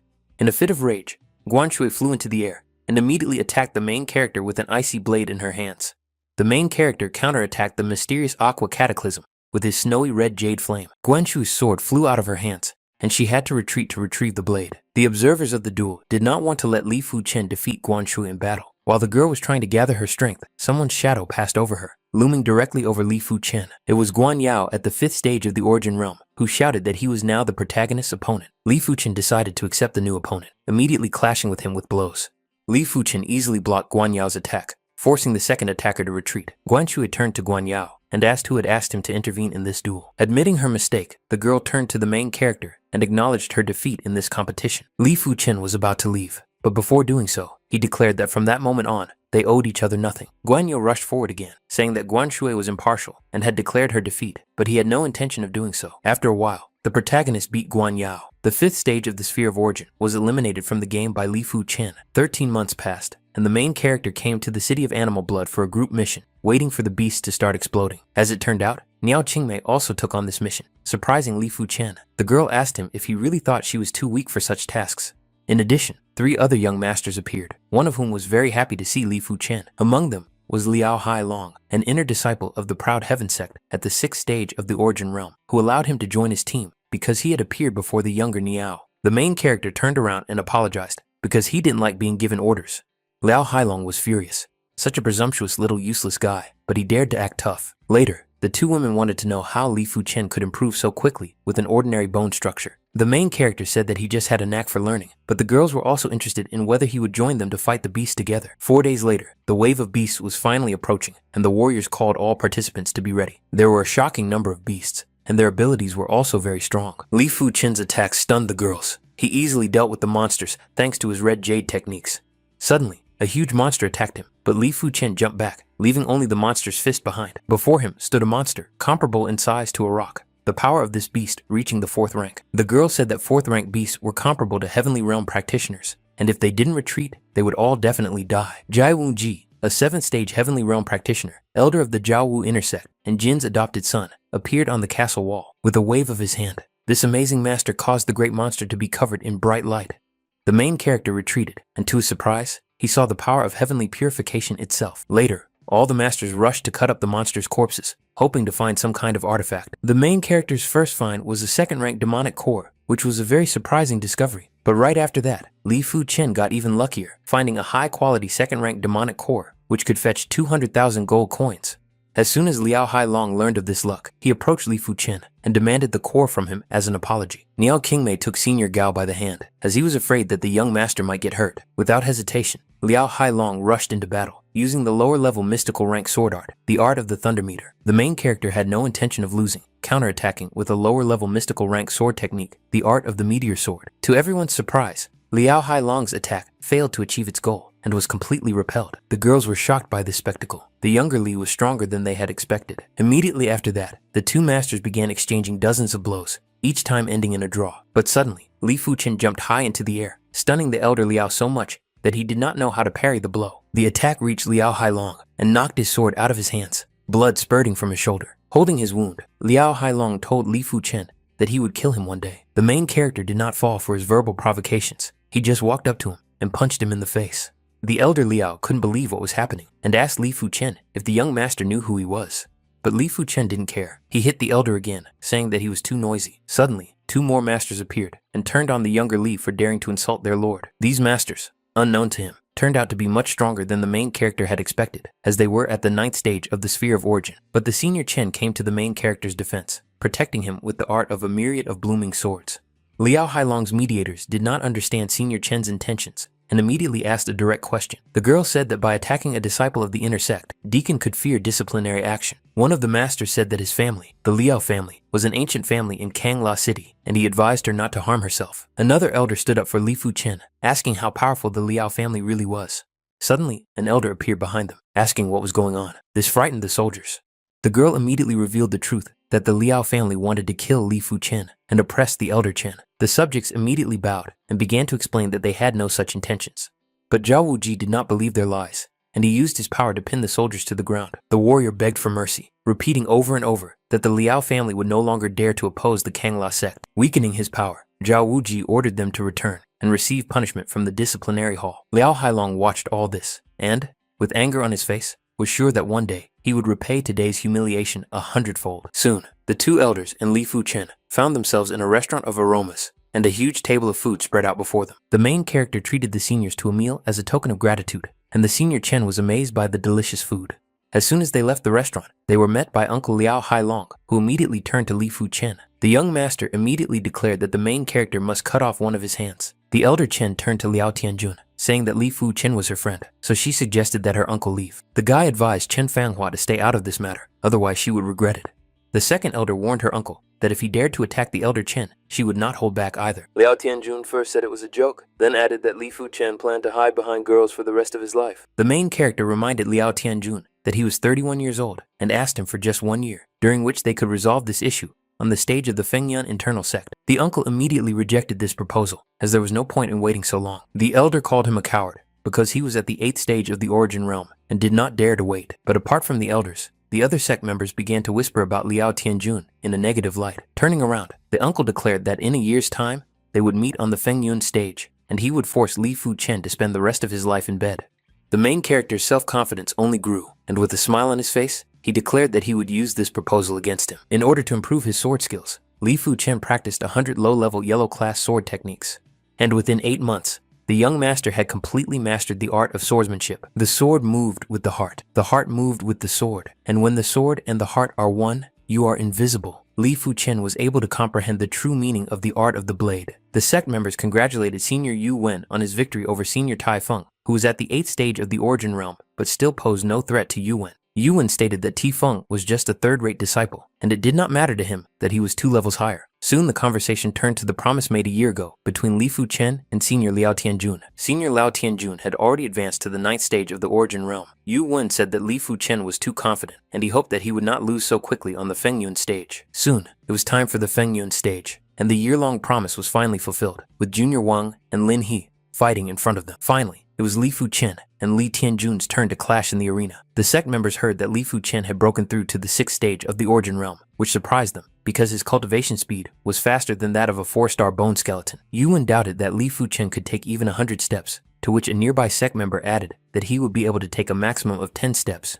Senior Chen sneered, saying that in her opinion, Liao Tianjun could insult anyone he wanted, but he shouldn't be rude to Li Fu Chen. Senior Ming Yu told the elder about Li Fu Chen's amazing strength, which he had come to see. Jai Wu Jin, the peak of the heavenly sphere, added that his cultivation speed was not bad, but he was too loud. At that moment, a loud rumble echoed through the arena as Liao Tianjun launched his attack, but it was parried. Li Fu Chen's counterattack was so terrifying that the entire arena was covered with cracks. The audience was stunned, no longer believing that anyone was capable of defeating Li Fu Chen. Min Yue wanted to know her grandfather's opinion of Li Fu Chen. The elder replied that his learning abilities were exceptionally strong. He could even instantly find flaws in his opponent's sword skills. Liao Tianjun was on the verge of defeat. The blade was no longer in his hands, and his body was trembling. Everything happened so quickly that he didn't even understand what had happened. The main character declared that Liao Tianjun was no match for him, and that he still had time to leave the arena. The elder did not want to lose, and he had to resort to his last resort, eating a pill. Ming Yue was surprised that Liao Tianjun took a pure ki enhancement pill. The elder decided not to interfere in the arena, even if the opponent was cheating. He wanted to see how long Li Fu Chen could hold out. Liao Tianjun began to glow before their eyes, his sword swings becoming much stronger due to the effect of the enhancement pill. Now his strikes caused the entire arena to crack, and his sword swings reached the heavens.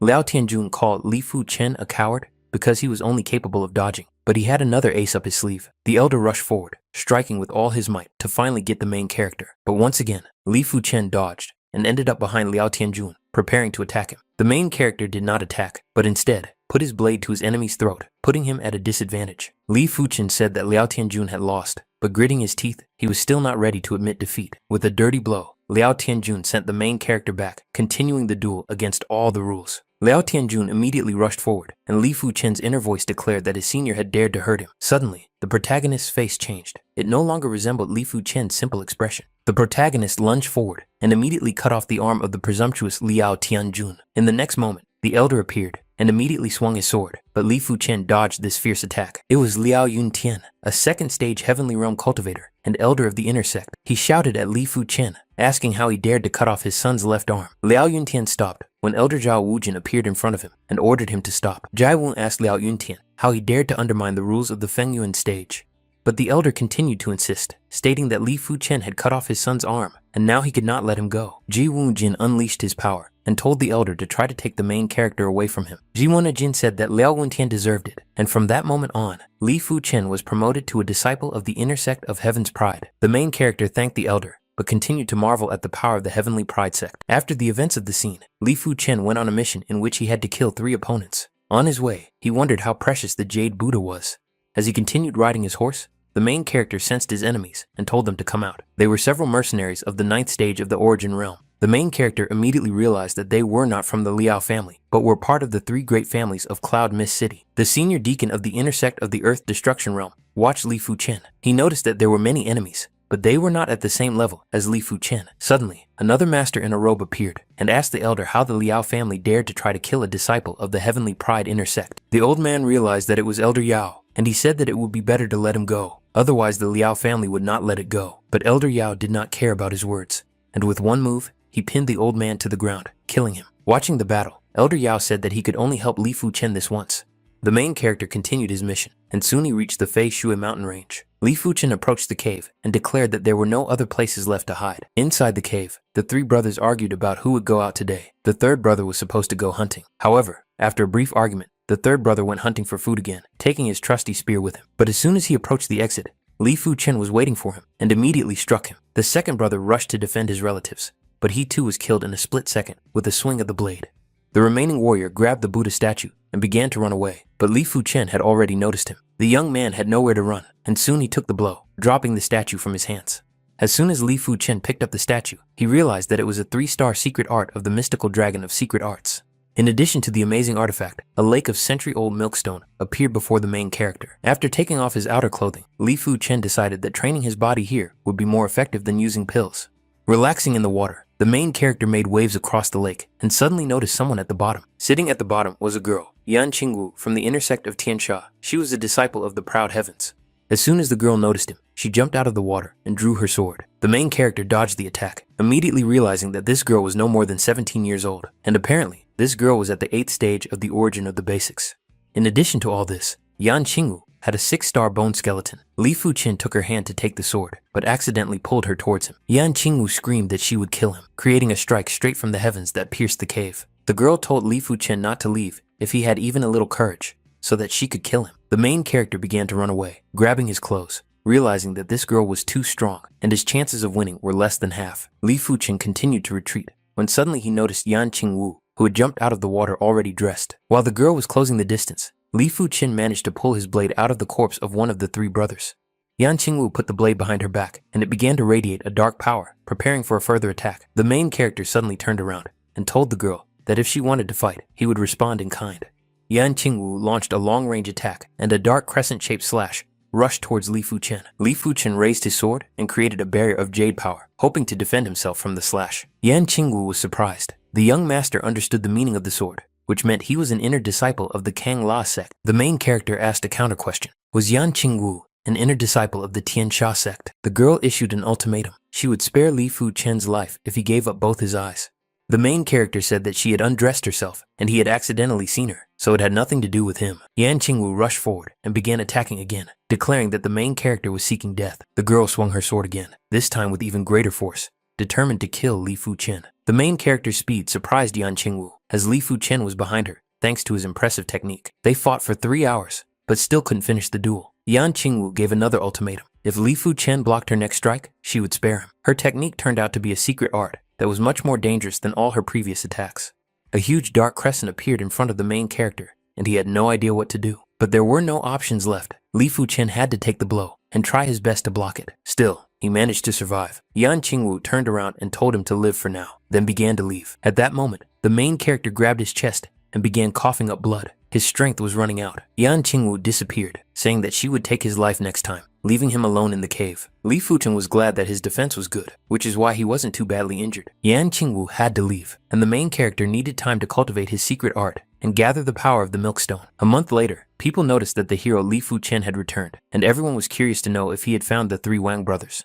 The man wanted to know about the Jade Buddha, which he immediately received after completing his task. The man added that they welcomed the hero Li, and he could stay with the Zhang family to cultivate the secret art. A few days later, the young master Qin Yang and his subordinate broke into the Zhang residence. The elder immediately went out to the young master and asked what business he had with the Zhang family. The subordinate ordered his daughter and a betrothal gift of 100,000 gold coins to be brought to the young master. The man declared that this was a blessing for the young lady, but the young lady already had a lover. The subject raised his sword and called it insolence, saying that no one dared to disobey the Ma family or they would be destroyed. Qin Yang said that the head of the Zhang family intended to detain a member of their Ma family, so he was now being sent away for questioning. Suddenly, the young lady came out and ordered the masters to stop, saying she agreed to go with Qin Yang. The head of the family put out his hand and told his daughter to stop. If Qin Yang dared to touch her, he would fight him. Li Fu Chen also appeared. He turned to the young master and asked who had given him the courage to show off his skills. The subject asked a counter question, how he dared to deny the young master Qin Yang, and then rushed into battle. But a single blow was enough to send the insolent subject flying into the nearest wall, leaving Qin Yang in shock. In the next moment, the protagonist struck Qin Yang in the groin with such force that his leg glowed with power. The 2 broken masters decided to retreat, telling Li Fu Chen to just wait until they returned with reinforcements.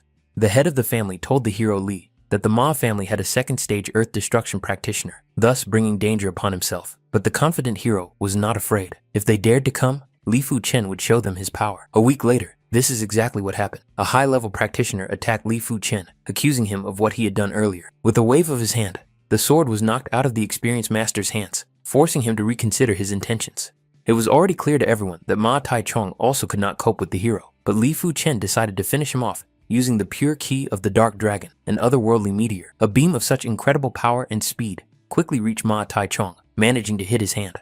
In the next moment, the attack ended, and the experienced master's arm disappeared, confirming Li Fu Chen's victory. The main character declared that from that moment on, anyone from the Ma family who dared to set foot in the Zhang residence would be killed without mercy. The master asked Guan Yilong and Yang Duo if they had done anything to Li Fu Chen, as he had not yet returned. But Li Tianxue only received the answer that the young master had a normal bone structure. It was a good opportunity to clear his family tree if Li Fu Chen died on the mission. Yang Duo added that they just needed to take care of themselves. Be careful not to fall and die while walking. But suddenly, a master passed by them and noticed that they were both in a very good mood. The main character returned, and Li Tianxue was very happy about the return of the glorious hero, unlike the two surprise masters. Li Fu Chen said that he was not dead yet, and asked the masters if they were disappointed by this. Hearing the aggression in Li Fu Chen's words, Guan Yilong asked him not to rush, for they were at the entrance to the sect. Li Fu Chen did not care. He used his power and forced the two masters to their knees. While Li Tianxi marveled at Li Fu Chen's incredible increase in strength, the main character asked what was wrong with humiliating the masters. The leader of the younger generation of the Shen-Tu family appeared, and Shen-Tu Jinming asked the young master what he was doing. Li Tianxi said that it had nothing to do with Shen-Tu, and Li Fu Chen advised him to leave if he did not want to be disgraced. The insolent master began to shout, asking Li Fu Chen if he really wanted to rebel, and wasn't afraid that the Shen-Tu family would punish the Li family. Raising his hand, the force spread to Shen-Tu Jianmin, and the confident master found himself on his knees. With discontent on his face, the main character said that he had never respected the Shen-Tu family. Under the pressure of the force, Shen-Tu gritted his teeth and said that he wanted Li Fu Chen dead. The main character began to beat him, until those watching nearby noticed that his handsome face had turned into a pig's snout. But Jianliu Hu Huang appeared, saying that the three masters should leave, wait for the right opportunity to take revenge. This time, Ba Jian also began to exert his power. The pressure around him grew stronger, and he asked Li Fu Chen if he knew what his provocation would lead to. The main character only replied that he was the first to provoke him, continuing to compete in strength. Simply from the pressure of the aura, the three masters and everyone around them could not move and felt excruciating pain. The elder ordered everyone to stop immediately, then told the rest to disperse, as there was nothing to linger for. A few days later, the bell began to ring, and the masters began to run to that spot, for it signaled an impending problem. The elder revealed that in 3 months, the secret realm of Bai Chao would open. He would select 10 people from the Kang La sect to participate. Li Fu Chen was delighted with this opportunity, as the secret kingdom of Bai Chao would allow him to quickly break into the realm of earth destruction if he went there. The rules for the initial selection were very simple. You would be considered to have passed if you were able to leave a mark on the stone. The first to pass was the senior Ba Jian, who punched a hole in the stone 2 8/10 of a centimeter wide. Senior Chen was afraid that Junior Li had offended someone he shouldn't have. Next up was Li Fu Chen, who had barely reached the 7th stage of foundation formation. Some even suggested that he leave and not embarrass himself. As soon as he struck, a huge mark remained on the ground, and the hole was 1/10 larger than Ba Jiang's. The sect members were shocked. Li Fu Chen had grasped the meaning of the sword, while only at the 7th stage of the foundation stage. He was even better than the senior sword maniac. After the initial selection, the competition began in the open arena. Whoever won 10 fights in a row would make it into the top 10 of the inner section. After winning another duel, Ba Jian challenged Li Fu Chen to a fight. After so many victories, a smile lit up his face. Li Fu Chen agreed without hesitation and soared into the air, grabbing his sword to get it. Ba Jian thought that 100 moves would be enough to win, but Li Fu Chen was sure that even 1,000 would not be enough. Ba Jian Liu Wu Huang, the sword demon, and Li Fu Chen. This was the most exhilarating battle of the competition. The girl was amazed. Li Fu Chen completely surpassed her. She, Mei Jian Chen Fenghua, was nothing compared to him. But Jian Liu Wu Huang decided to use a special skill to win. Raising his sword, it began to glow with a new color. A huge slash was aimed at Li Fu Chen, but he did not move, causing the sect members to believe in their defeat. 3 swings were enough to completely neutralize Ba Jian's amazing ability. The elder watched the arena intently, finally able to witness the 3-star secret art in Li Fu Chen's hands. The main character brought the blade behind his back, enveloping it with a golden dragon. It was time to end the duel. Even with all his defenses, Ba Jian was unable to protect himself. His blade broke, and his body was covered with wounds. Liu Wu Huang was defeated, and now the sword demon Li Fu Chen would become known by this nickname. Sometime later, Li Fu Chen mastered the 2-star secret art of quick steps. He still had 2 months left, which was enough time to strengthen his combat skills and sword techniques. 3 months later, the events moved to the mountain range of the 4 cities, where 2 beasts were rushing towards him. The main character was riding a griffin, and after landing, the man riding the second beast asked him to wait. But Li Fu Chen could not wait any longer. It was already too late, and he began to move forward, finding himself in the middle of 2 sects. One side was the Quan Dao sect, all of whose followers had gathered, ready for battle. The next sect was the Ling Yin sect, led by an old woman and younger followers. The Tianxia sect was also there. The main character noticed Yan Qingwu, who had already reached the 9th stage of the foundation stage. Li Fu Chen understood that the girl had already grasped the meaning of the knife. She definitely had a 6-star bone skeleton. One of the masters turned to Yan Qingwu and asked the girl if someone from the Kangla sect had offended her. This master was the son of the sect leader, and he offered to take care of whoever had done it. But the girl asked him not to stick his nose where it didn't belong. The sect leader called everyone a bunch of useless trash and ordered the disciples of the Tianxia sect to kill anyone who stood in their way. The head of the Quandao sect also said that if they encountered anyone from the Tianxia sect, they should destroy them without delay. The elder revealed that this was a feud between sects. After entering the secret realm of Bai Chao, each of the sect members would be sent to a specific location where they would need to be wary of certain people. In the Quandao sect, the one who looks like a ghost and wields a large sword is the internal leader, Feng Dao Danhai. If they encounter him, it would be best not to confront this monster. Another leader is the inner disciple, the young master Dao Mu Yu. He killed a 3rd stage practitioner of the Earth Destruction realm. The girl behind him was also a prominent master, Ye Hua, a master illusionist. Li Fu Chen said that even if they are strong, they are still human beings.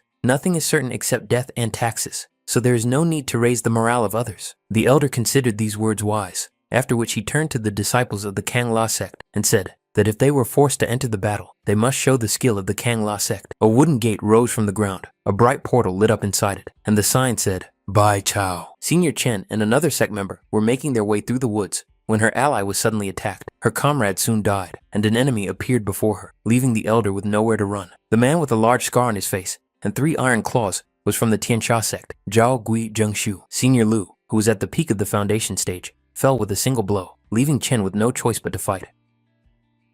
The man gave her an ultimatum. If she undressed and served him until he was satisfied, then he would not torture her, but simply let her have a good time. This quickly dampened her fighting spirit as Zhao Gui continued to approach her, repeating that she should surrender. Li Fu Chen was on a rock nearby and, noticing this, asked the senior if she needed help. Zhao Gui immediately recognized him as Li Fu Chen, the chief disciple of the Kangla sect. The enemy understood that Li Fu Chen was probably weak because of his 7th stage of foundation cultivation, but the main character showed 3 fingers and said that to kill him, he only needed 3 skills. Without saying another word, Li Fu Chen rushed into battle, covering himself with a golden aura, and quickly found himself next to the enemy. Surprised by such speed, Zhao Gui tried to quickly apply his Yuming Gui Jiao technique, but his metal claws could not withstand such an onslaught and broke. Zhao Gui did not understand how it was possible that his enemy understood the meaning of the sword so well. The man summoned a dozen dark spheres, directing them at Li Fu Chen and telling him to die. When they exploded, Zhao Gui decided to run away to find a place to break through to the 1st stage of the Earth Destruction Sphere. But no matter how hard he tried to escape, Li Fu Chen easily caught up with him and ended up in front. Zhao Gui told Li Fu Chen to let him go, or he would bring trouble to the Kangla sect. The main character refused to listen to him, and it was time to fulfill the 2nd promised skill. Zhao Gui took out his shield and began to block the attack, but its power knocked him to his knees.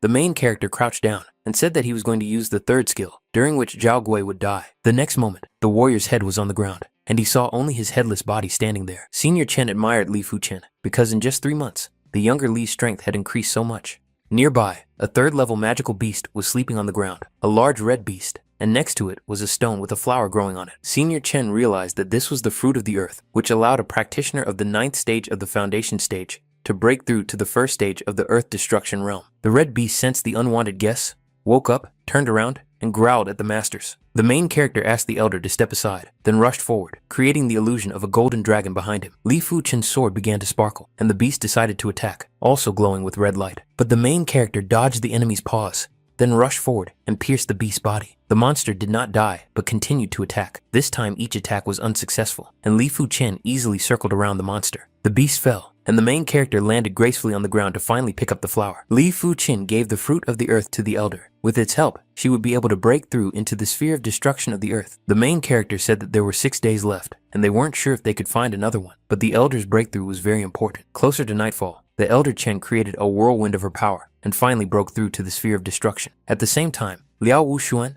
Xiaobi Li, Bai Tao, and Lin Wangqing from the Kangla sect also broke through to the realm of earth destruction. Meanwhile, the Guangdao sect and Lin Ying had 6 people left, attacking the remaining 8. Yan Qingwu was fighting the master at that moment, telling him that the 1st stage of the earth destruction realm was not enough to deal with her. Suddenly, the girl split into 3 illusions of herself, surprising the master, who did not understand what this secret technique was. The warrior attacked the eldest Chen, continuing to beat her while laughing at her skills.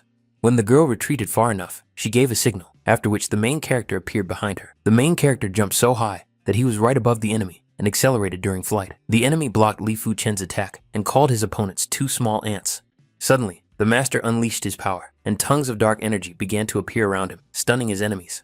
Chen Fei He from the Quan Dao sect appeared behind him, not expecting Lin Huang to be wounded by two ants. But besides Chen Fei He, two masters appeared on the side of Li Fu Chen and the elder Chen, who decided to help him. The two sides decided to fight for the flower. Li Fu Chen had four masters on his side, against two assassins from the demon sect. A girl appeared on the tree and suggested to the brothers of the Quan Dao sect that they join forces with her and deal with the Kang La sect together. The main character quickly realized the abilities of this mysterious girl and told the masters not to look her in the eyes.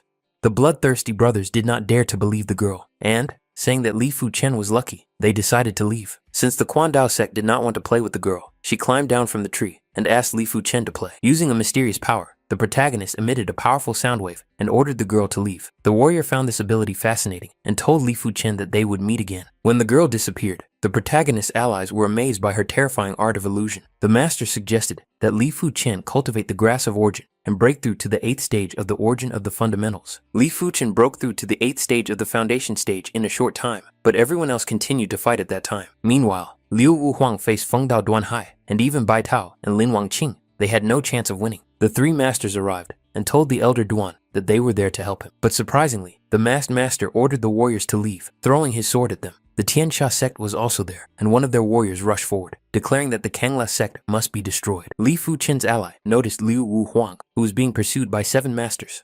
Wu Huang was bleeding, and his breathing quickened from exhaustion, but finally his face lit up with happiness as he saw his salvation. It was too late. The Tiansha sect master had already caught up with him and was twirling his spear to attack. Li Fu Chen managed to rush forward and block the warrior's attack, giving Wu Huang a moment to escape. The sect members were stunned that the elder Li had managed to knock him back. In a fit of rage, he ordered the others to help him and attack together. The main character was not worried. He only said that there were only 7 enemies, and if they wanted to attack them, they would win. Feng Dao Duankai noticed the main character and rushed forward to engage him in a duel. At that moment, Senior Li rushed to the main character's allies, saying that he would deal with the weaklings. Li Fu Chen lunged forward, landing right in front of Senior Li and asking him where he was going. The main character threw his sword forward, and the blade began to levitate, cutting down the sect members in its path, leaving only 2 masters. To his surprise, 2 masters remained alive, and Li Fu Chen said that he would deal with them soon enough. Because of the main character's arrogance, Senior Li and Duan Hai decided to launch a joint attack. Huge moon blood dragons and 28 strikes from mad demons appeared. Li Fu Chen was not nervous. He cried out and released his 15th level mystical skill, Red Fire. Even after blocking the attack, the warriors did not lose their temper. They raised their swords again and rushed forward. An explosion occurred, and in addition to the collision of the attack, a beam from the heavens struck the point of battle. Li Fu Chen jumped back and swiftly slit the throats of 2 weaker masters on his way. While the masters clutched their necks, the main character snatched a bag that was filled with something. Soon, reinforcements from the Tiansha sect arrived, and they asked the elder who they were fighting. Duan Hai said it was the sword demon, Li Fu Chen. He was already so strong, being at the 8th stage of the foundation stage. No one knew what would happen if he made a breakthrough. Suddenly, Senior Li realized that the deceased had a spatial storage bag with foundation-building herbs. Tiansha began to chase after Li Fu Chen's tracks as a group. They couldn't allow him to cultivate the foundation grass. The demonic sect noticed the interesting turn of events and decided to join in subduing the main character. Li Fu Chen's group was at the cave. He was sitting inside and gathering strength while his allies defended him. Senior Chen threw a dozen balls that began to ignite, straight at the sect members. The balls exploded, throwing the cultists away from the cave, and once again, they were unable to break through to Li Fu Chen. 3 of the main disciples attacked, causing the Kangla sect to resort to using a mystical shield for protection. Their defense quickly crumbled, and Senior Li was the first to run into the cave, furiously searching for the main character. Noticing the red sparks, Senior Li suddenly realized that Li Fu Chen had broken through and advised everyone to run. The sect members outside the cave were surprised by the shaking of the mountain and the falling rocks around them. The first to run out of the cave were the 3 main disciples. The masters were completely wounded and barely breathing. When Li Fu Chen came out of the cave, the master who had come out of invisibility appeared behind him. The main character smiled, cut the master's neck, and told them to come whenever they wanted. Li Fu Chen could not go any further, and was attacked again. Black and White, 2 devils summoned him. Senior Li was delighted, for the joint attack of the Black and White devils could unleash enormous power. Even this attack was unsuccessful, so he unleashed his power and told the devils to go away. Another master rushed forward and suggested that all members of the sect attack the main character together. The main character counterattacked and killed several masters with the power of red jade. The spiritual child of the Lin Ying sect, Mei Xiao Mao, asked Li Fu Chen how he dared to kill a disciple of his sect. The spiritual child did not scare the young master at all. He simply kicked him weakening his last enemy. Suddenly, Li Fu Chen noticed an illusionist in front of his eyes who asked him if she was beautiful. The main character strained his gaze and threw the girl back, completely dispelling her spell. The girl had to disappear. She had to retreat because his mind was too strong. A smug Li Fu Chen asked his enemies if they were still able to attack him. One sect member rushed forward, deciding that he would kill the people inside the cave first. The main character did not allow this to happen. He swung his sword and killed the sect member from a distance. Even the strongest disciples of the sects decided that they could do nothing and began to flee. Returning to the cave, the girl asked the main character where the enemies were. Since he had returned, she received the answer that everyone had fled. Wu Huang was surprised that Li Fu Chen was really capable of defeating the experts from the 3 major sects on his own. When Li Fu Chen's team came out of the cave, they noticed a dark beam in the middle of the forest. The beam came from Yan Qingwu, who was cultivating and increasing her power, causing a violent reaction around her. Senior Li entered Yan Qingwu's presence and congratulated her on breaking through to the first stage of the Earth Destruction realm. The master nearby realized that Yan Qingwu had a 6-star bone skeleton. She was on the same level as Li Fu Chen. They had to kill them as soon as the chance arose. On their way, Li Fu Chen and his allies found 3 Earth Destruction fruits, and the main character decided to take one of them. After dividing the 3 fruits, Li Fu Chen and the 2 masters began to cultivate, while the other 2 protected them. The youngest Wen was the first to rise, achieving a breakthrough and receiving congratulations from the others.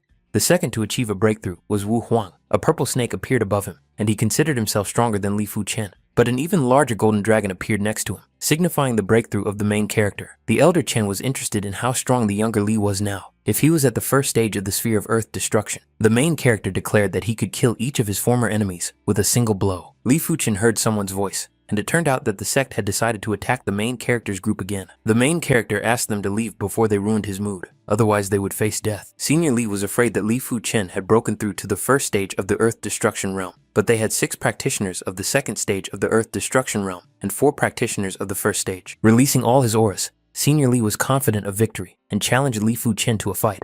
Wu Huang was also ready for battle, telling his enemies not to be arrogant just because they had more people. In the next second, the main character summoned a golden dragon, which unleashed its wrath on the sect. The energy of Li Fu Chen's golden dragon reached terrifying temperatures, burning his enemies. The main character told his enemies to die, then released a huge burst of energy. Li Fu Chen's classic strike was so powerful that he managed to defeat 2 sect members.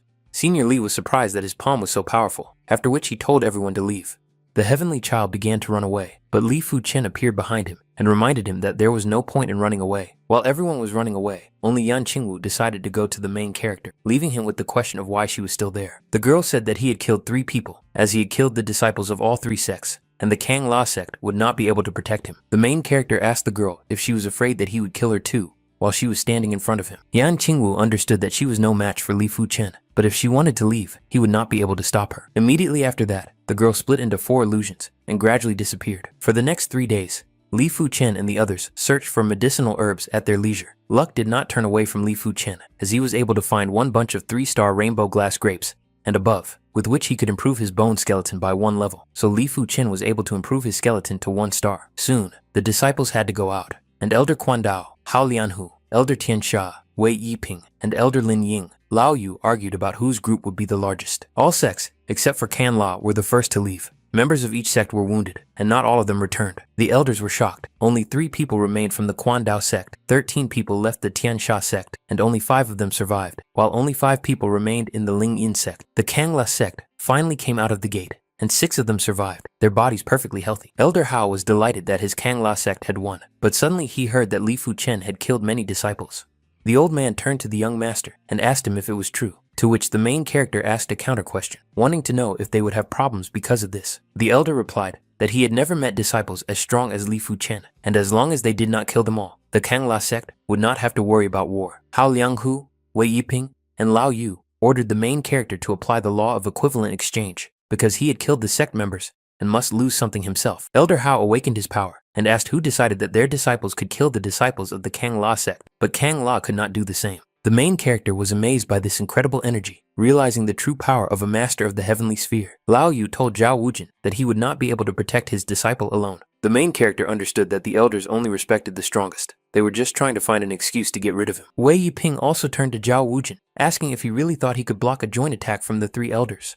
Immediately after these words, the 3 elders unleashed their amazing skills, aimed at the head of the Kang La sect. Kang La's art blocked all of these pathetic attacks. The elders couldn't believe that this art had advanced to the 19th stage.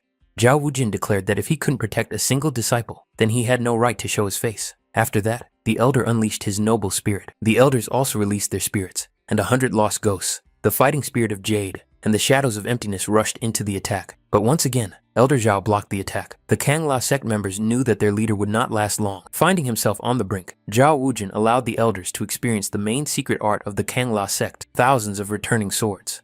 Wujin was shocked by this amazing technique and promised himself that one day he would master this 5-star secret art. Lao Yu was frightened by this technique. She turned back into her original form and said she was joking. Wei Yiping was sure that Zhao Wujin probably had nothing more than a few thousand spirit swords.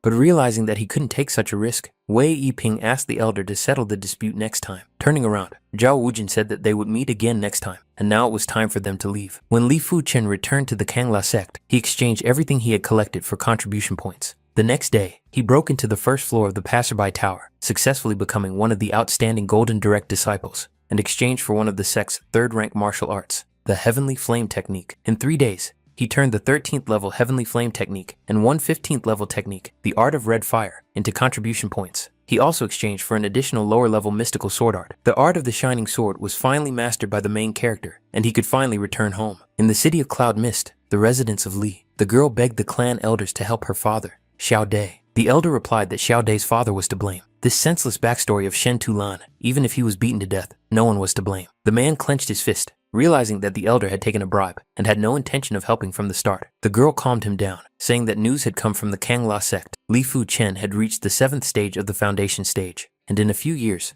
when he returned, the Li family would be on the right path. The main character arrived at the Li residence, and the guards asked who he was, but Li Fu Chen asked them to open their eyes. Li Fu Chen brought his father into the hall and sat him in the seat of the Li family elder. The elder went inside and asked Li Tianhan why he was sitting in the clan elder's seat. Tianhan asked the elder why he, as the clan elder, had forced Xiao Dai to marry. Her father was beaten to death because he did not agree, but instead of helping, he helped strangers. The main character joined the conversation and declared that the Li clan elder was now changing. The elder shouted and called the main character a bastard, saying he should die for such insolence. Li Fu Chen believed that the elder was overestimating himself, after which he activated his abilities and forced him to his knees. Another old man appeared and asked the main character how he dared to act so freely. The old man fell to his knees when he realized that Li Fu Chen had reached the 1st stage of the Earth Destruction Realm, and his power far surpassed theirs. As soon as the elder agreed to relinquish his position, someone entered and declared that Elder Kang La Tieshan could not be expelled. It was Ya Yizhu, a disciple of the city lord Yin Fen. She was also Li Tieshan's future daughter-in-law. Her cousin Xiang Tianqiang was the one who became Bai Yin's disciple. The main character didn't want to listen to this nonsense anymore, so he shot a small part of his energy from his hand, causing Ya Yizhu to fall. Li Fu Chen said that she dared not threaten him, being a mere disciple of Bai Yin. Now it was time for Li Fu Chen's father to rule the Li family, and the 2 greedy old men were killed by the main character. How dare the Shen Tu family intimidate his Li family? They deserve to die. When Li Fu Chen left the building, Xiao Dai was in front of him. Grabbing the girl by the shoulder, the main character jumped into the air. The girl was happy that Fu Chen had finally come to his senses.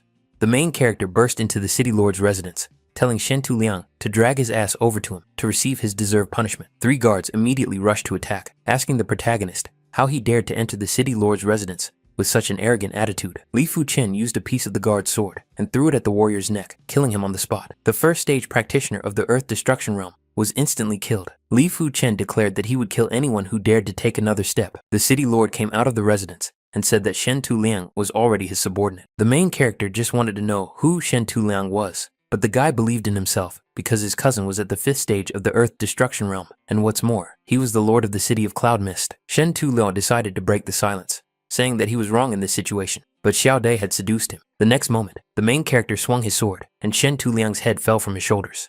The city lord used the mystical art of red fire, level 14, preparing for battle. The closed sword technique clashed with the blade wielded by the main character. The closed sword fully opened, covering Li Fu Chen with dozens of crystal cuts.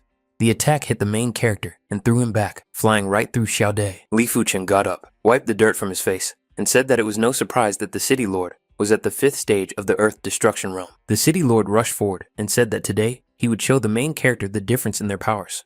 But all the city lord's delusions were useless, as Li Fu Chen had not yet used his power. The main character stretched out his palm and released such a powerful beam that it eclipsed the lord. The guards, who were still alive, were surprised that the city lord had lost. No one knew about such a strong member of the Li family. The main character raised the token and declared that he was a golden direct disciple. From that day on, Li Fu Chen stripped Shen Tu Jianhan of his position as city lord of Cloud Mist. In 3 days, the Shen Tu family must leave the residence. Anyone found in violation of this will be killed. In just one day, Li Fu Chen, who had just become a golden direct disciple, expelled the city lord and clan elder of the corrupt Li family. The news that he had seriously injured Shen Tu Jianhuan spread throughout the city of Cloud Mist. Many young people began to revere Li Fu Chen. At night, the Guan family, the Yang family, and the Shen Tu family left the city of Cloud Mist, fearing the wrath of the golden disciple. In Yinfeng City, the residence of the city lord, a girl came to her uncle and said that Li Fu Chen was too arrogant, demanding protection. The lord replied that tomorrow they would go together to Li Fu Chen to offer a sincere apology. As soon as the girl was surprised by these words, a young master appeared and told her that she was too reckless. Tian Cheng said that direct disciples had a certain rank. Li Fu Chen was a golden direct disciple. He could even expel some city lords. There were many people who tried to flatter him, but instead, some tried to insult Li Fu Chen. The girl accepted it after all, and she turned to her uncle and cousin, saying that she had been wrong all this time. Since then, the Li family has received a mountain of gifts. The Li family has now risen to power in the city of Cloud Mist. The main character was about to set off, telling his relatives that he did not know when he would return home. Currently, the Li family is at the top. His father and mother will take care of Xiao Dai, especially since Li Fu Chen gave them a huge number of secret scrolls and pills.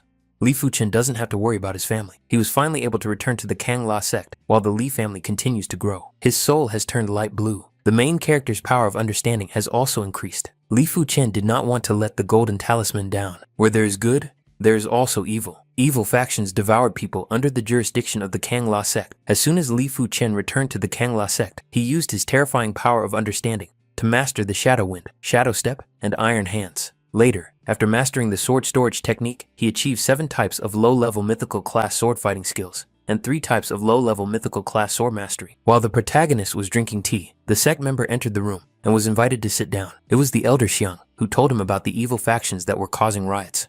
Li Fu Chen heard about them for the first time and asked Xiang if the master wanted him to take on the mission to destroy them. A few days later, the disciples arrived at the Shenfen Hall, the 7th branch. The main disciples hunted down many villains. Their deeds would be recorded, and they would be rewarded with contribution points based on their results. The senior turned to Li Fu Chen and advised him to stay away from the junior Chen Fanghua. Li Fu Chen didn't understand why the master was so arrogant, but he replied that he was now stronger than the main character. Senior Xiang asked him to be careful, as Zhang Kuo Mei was at the 3rd stage of the Earth Destruction Realm, but even that rank did not scare Li Fu Chen. Zhang Kuo said that the main character was talking too loudly, after which he rushed forward. Zhang Guo approached Li Fu Chen, then unleashed dozens of palm strikes. The young master lunged behind him, reminding the master that he was not strong enough. In the next moment, the main character and Zhang Guo collided with their blows, creating a flash with their palms. Zhang Guo continued to attack, but each of his swings missed, seeing only the smiling Li Fu Chen in front of him. When the protagonist's shadow disappeared, he found himself on a tree. Zhang Guo was surprised that the young master had mastered quick steps. He was sure that Li Fu Chen couldn't be faster than his sword. But even as he swung it, the main character disappeared again. Li Fu Chen was behind him again and struck him in the back, saying that Zhang Kuo couldn't keep up with him at all. The ceremony was beginning, and the sectarians did not care why they were fighting, for the bell had already rung. The scouts had reports of evil groups. The warriors would finally have a chance to prove themselves right. Among the warriors was a popular man, the insensitive sword, Senior Shui Feng. Li Fu Chen knew only 5 people with an aura as powerful as the insensitive sword. The organizer announced that the demonstration was about to begin, and the warriors needed to gather quickly. The battlefield began to turn red. Dozens of zombies, like dozens of warriors, had already died. The main character fought the dead man, who couldn't even get close because of the golden dragon. The dead man waved his hand, his claws creating a magical splash of ranged combat to finally hit the enemy. The main character aimed his sword at the dead man, shooting him with a burst of power that split his body in 2. Li Fu Chen noticed that the heavenly insensitive sword was surrounded by 3 dead men. He was facing 3 monsters at the 5th stage of the Earth Destruction Sphere alone, and Li Fu Chen wanted to help him. But the insensitive sword only created wings for itself, which managed to hit 3 enemies in one attack. The 4th dead man was in the sky, directing all his power into a single strike. But all that power did not reach the insensitive sword, and the zombie was cut into many pieces. The main character was frightened by such terrifying sword art. The power of the insensitive sword was truly amazing. Soon, the conversation returned to Li Fu Chen, a master at the 1st stage of the Earth Destruction Realm. He was capable of easily defeating an opponent at the 6th stage of the Earth Destruction Realm. He was one of the 2 strongest disciples. The 2 strongest disciples of the Kang La sect attacked the leader of the demon faction, who was afraid of dying. The demon leader turned to the warrior behind him and asked Silao to help him, but in return, he demanded 5 million gold coins. The elders realized that Silao was at the level of a heavenly sphere practitioner. People began to flee from the top. Silao continued to kill, and people begged for help. The demon soared into the air and waved his hand, creating a wave of energy, hoping that everyone in front of him would die. One of the masters stepped forward and decided to protect the disciples by taking on Seilao's attack. The attack was successfully dispelled, but in the process of blocking it, the sect members were seriously injured. The sect members rejoiced, as did the deputy head of the hall, Liu, who was also at the Heavenly Sphere stage. Seilao realized that he would not be able to earn 5 million gold coins, so he simply wanted to kill 5 more disciples. Li Fu Chen managed to jump high, but a sadder fate befell the other cultists. The deputy put his hands forward and brought down an attack from the heavens on Seilao, but despite his power, the demon continued to wreak havoc. The demon decided to flee, saying that there was no need to see him off, for he would return for his head. Despite destroying the demon faction, Shen Feng's hall suffered heavy losses. The main character was surprised by the difference between each layer, for it was like heaven and earth. Li Fu Chen would have died if the demon had headed straight for him. On the record board, the insensitive sword was in 5th place, having killed 98 enemies. The sword maniac and the tiger sword were in 1st and 3rd place, respectively. Li Fu Chen was not very happy with his result, as he was in 148th place, having killed only 4 zombies. The demon commander declared that his 7th division was missing and could not simply be let go. Another monster asked him not to rush, saying that after gathering troops in 3 days, they would destroy the 7th division of the Shen Fen Hall in one fell swoop. The main character decided to rest and cultivate at that moment, almost reaching a breakthrough. His heavenly flame technique reached the 15th level, and his earth destruction sphere reached the 2nd stage. Hearing a strange noise, Li Fu Chen assumed that the demons were attacking them again. The elders returned to the division, warning that the demons were approaching, that individual units could not hold them back, and that all units should retreat to the 6th division. There were 5 enemies of the heavenly sphere against them, but there were only 3 in the unit. The elders ordered the soldiers not to be distracted. They had to break through to escape to safety. The main character slowed down, and Senior Xiang wondered why Li Fu Chen had done so. The truth was that they looked too young, and the demons could easily guess that they were the main disciples. Therefore, the best solution was to keep their distance. The demon appeared in front of the groups of disciples, slowly raising his hand toward the first group. The demon's shot created a dark beam that instantly killed the horses and disciples. The next beam hit close to the core disciples, killing the elders right in front of them. The demon noticed the 3 survivors and said mockingly that 3 fish had slipped through the net. Realizing that he had found the main golden disciples, the demon immediately attacked with his senseless sword. The young master threw explosives at the demon to escape him, covering him with a wave. Turning back, Li Fu Chen continued to run on his horse. Fortunately, the insensitive sword distracted the enemy. At this time, the demons had already managed to reach the deputy head of the Hong Hall and kill him. The demon grinned and decided to see how many times Li Fu Chen could dodge his palms. In the next moment, the enemy was close to the main character, his palm getting closer and closer to Li Fu Chen's face.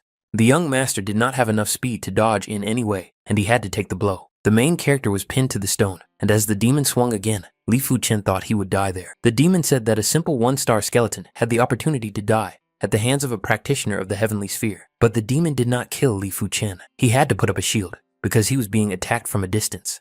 The 6th division managed to arrive in time to help, and the warriors immediately began to exterminate the demons. The number of demons increased several times over, and Li Fu Chen realized that he had to run. But the young master no longer had the strength to flee. Falling to the ground, the main character thought that this was the end.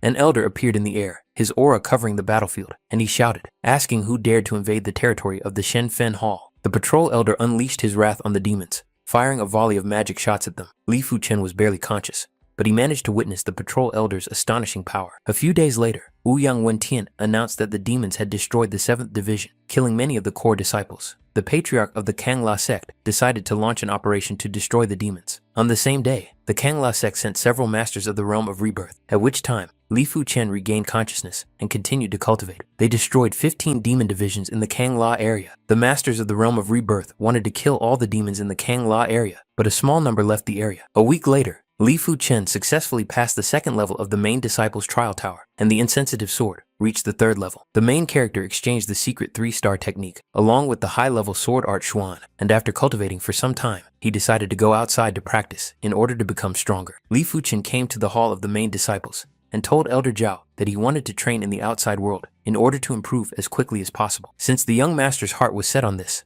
the elder decided to give him 3 arrows that repel evil, which could save him if he encountered powerful enemies. Half a month later, Li Fu Chen took a horse and rushed into the outside world, exploring the plains of Baijian. The elder watched his student ride away, saying that he would walk the rest of the way alone. The main character assumed a disguise while he wandered in the city of flying knives. The man accepted him, for which he received gratitude from Li Fu Chen. There were masters in every sect here, and the disguise was extremely helpful. Otherwise, the encounter with enemies would not have ended well. As the main character walked down the street, a homeless boy approached Li Fu Chen, greeting the master practitioner. The main character threw a gold coin to the boy, asking him to take the master to some interesting place. The boy thanked the master, saying his name was Xiao Kong, and he wanted to take him to the old treasure street, where he could try his luck. On that very street, there were dozens of shops with all kinds of goods, the prices of which were extremely inflated. Li Fu Chen came to the Fei Dao Gu Wu store with old treasures, and was intrigued by a shiny skeleton in the shop. Xiao Kong asked the main character not to pay attention to the treasure shop, because everything in that shop was a scam. Li Fu Chen wanted to know about Xiao Kong's family. The boy revealed that he had a younger sister, and that their parents were powerful practitioners, but they had not returned. The main character suggested that the boy go check on his sister, but Xiao Kong said that he had to keep his word. Taking the gold coin, the boy wanted to finish his job. Li Fu Chen sent Xiao Kong to his sister, saying that he would visit them soon. The main character still decided to go into the treasure shop, looking at the crystals lying on the counter. The salesman said that Li Fu Chen had a keen eye. He was looking at some weapons from dangerous lands, which usually sold for 1,000 gold coins, but would only cost the master 100. Although the price was cheap, the main character understood that it was a man-made fake. Suddenly, the young master became interested in one piece of metal, a small green piece of iron that felt strange in his hands. Just by holding this amazing metal in his hands, the main character found himself in another dimension. Immediately regaining consciousness, Li Fu Chen smiled, assuming that this metal could be part of a die-level weapon. The master decided to take this piece of metal, and the seller was disappointed because he considered it to be bad metal, so he allowed him to take it for free. While Xiao Kong was returning home, some poor people attacked him. Noticing that the guy had bought food, they realized he had money and attacked him. The buns were trampled, so the bullies took the last thing Xiao Kong had left in his hands. Xiao Kong said that Luo Ge could take everything, but at least leave the medicine that belonged to his sister alone. Li Fu Chen appeared next to them, calling them poor people and asking why they were bullying someone like him. Xiao Kong continued to cry, telling the master practitioner that they had ruined his sister's medicine. Li Fu Chen said he would give him back the silver coins and some money for medicine. The bullies decided to leave for now and returned to Xiao Kong when the practitioner left. The young master turned around and used his strength to throw the bully to the ground, saying that he had not given them permission to leave. The main character reached out to Xiao Kong, offering to visit his sister, which quickly calmed the boy down. Xiao Kong and his sister live in a very damaged house, and because they are malnourished, they are often sick, but with Li Fu Chen's pills, they quickly recovered. After that, Li Fu Chen threw a real feast for the two of them, and then sent them to a restaurant in the city of Shuixie. On the old treasure street, the young master of the Ma family and brother Li tried to find precious things. Brother Li suggested a little treasure hunt competition, when suddenly he sensed the passing master. Thinking that it was the main character, the elder Li turned around and ordered the soldiers to seize him. The main character turned around and asked the craftsmen if they needed anything. He deliberately made a surprised face to divert suspicion from himself. Practitioner Ma was surprised that this man had angered Senior Li, but Senior Li said he had made a mistake. As soon as Li Fu Chen moved away from the masters, he rushed forward to escape before he was exposed. Senior Li noticed the protagonist running away, so he realized it was a disguise and asked Li Wushu to catch him. Soon, a poster appeared on the walls with Li Fu Chen's face and a wanted notice. Several masters headed for the residence, breaking a stone lion statue on their way. The guards asked the masters who they were to act so presumptuously on the Ma family's property. The masters turned out to be the elder of the internal sect of Kan La and his two guards. The elder was angry that the Ma family had dared to include their disciple on the wanted list. The eldest member of the Ma family told the disciple never to associate with the major sects again, for they could not afford to anger them. Li Fu Chen was drinking water from a stream when he suddenly sensed someone's presence and sharpened his senses. The main character climbed a tree as someone approached. A certain master was chasing Fan Chen Song and Fan Chen Yu. Fan Chen Yu said that they would not have run if the master had not poisoned them beforehand. The guy said that victory was the only thing that mattered. What he was saying now didn't matter. The Yin sect and the Tianxia sect were at the peak of their development, but both sides were at the 8th stage of the Earth Destruction realm. The despicable master continued to mock the weakened sect members, while Li Fu Chen pondered whether he should help them. Just as the master began to hope for victory, the protagonist appeared before him, preparing to attack. Li Fu Chen lunged forward, breaking the master's blade in his path and cutting his body in the process. The disciples of the Wu Yu sect approached the protagonist, thanking him for saving them. Li Fu Chen introduced himself, revealing that he was from the Kang La sect, after which he offered the sect members help with the poison. After curing the sect members of the poison, Chen Yu asked Senior Chen where he planned to go next. The main character admitted that he had no plan. He was just training here. Chen Yu revealed that they had a piece of a map to the tomb of the rebirth practitioner and invited Li Fu Chen to join them in their treasure hunt. The map was divided into 4 parts, which were in the hands of the disciples of the Quan Dao sect, the Chang Chun sect, the Wu Yu sect, and the Di Ho sect. The 4 sects would meet in a week in the city of Mi Wu and put the map together, then head to the tomb. Li Fu Chen was intrigued by the proposal and gladly accepted the invitation. When they arrived in Miwu City, Chen Song and Chen Yu entered the room, bringing Li Fu Chen with them. The master of the Dai Ho sect, Song Qinghe, told Song that she had brought in an outsider, which seemed unfair. The girl told Sun Qinghe that the rule was that they could not bring practitioners from the heavenly realm, but no one said that they could not bring people from outside the sect. Sun Qinghe considered this a joke, as Li Fu Chen was only at the second stage of the earth destruction realm and could die in the tomb. Kun Chongshan from the Quandao sect was surprised that Sun Qing he would go into the tomb alone. Xianyu said that the people of the Changchu sect were so slow, and immediately after these words, someone opened the doors. Wei Shan, her from the Changchun sect, and Su Mu Yu. The girl was considered the #1 beauty of the Changchun sect. Li Fu Chen tensed up because Su Mu Yu possessed a 6-star bone skeleton. Sun Qinghe turned to Su Mu Yu and greeted her, but the girl ignored him. Song Qinghe gritted his teeth and suggested they begin, since everyone was already there, but Kun Chongshan asked him to wait. He added that he had invited the main disciples of the Tiansha sect to join them. As soon as Senior Li entered, he shouted Li Fu Chen's name and ordered him to show himself. Since the masters had already guessed his disguise, the main character had to take off his mask. Tian Song and Qian Yu were both surprised. Li Fu Chen turned out to be very young, and he was one of the most talented people they had ever seen. The senior sect member Tian Sha was enraged. He had finally seen the very Li Fu Chen who had killed many of his disciples. The next second, there was a loud crash inside the building, and Tian Sha attacked the main character, breaking through the wall. Tian Sung stated that this man was at the 8th stage of the earth destruction realm, and they had to help Li Fu Chen. Tian Yu convinced her that they should not help, because Li Fu Chen had to deal with this himself. Senior Li did not believe what was happening, and he kept asking himself the same question. How could Li Fu Chen be so strong? Su Mu Yu drank tea at this time, saying that the understanding of the sword at the middle stage of the Zhuan level was indeed strong. The sect member Tian Sha continued to swing his weapon, never once hitting Li Fu Chen. The master used 18 stone tornado strikes, putting all his strength into the attack to defeat Li Fu Chen. Qian Yu asked the Tiansha sect to calm down, and he had to join the fight, stopping the master's weapon. Senior Li turned to Kun Chongshan, saying that Li Fu Chen had also killed many disciples of the Quandao sect, including the spiritual child, Jian Xiaomao. Chongshan was shocked and asked the main character if there was any truth in these words. As soon as Li Fu Chen confirmed the authenticity of these words, Chongshan rushed into battle, wishing death upon the main character. Qian Yu tried his best to block the enemy's attacks and help the main character. The battle was not coming to an end, and Qian Song sided with Li Fu Chen, just as the elderly sided with the enemies.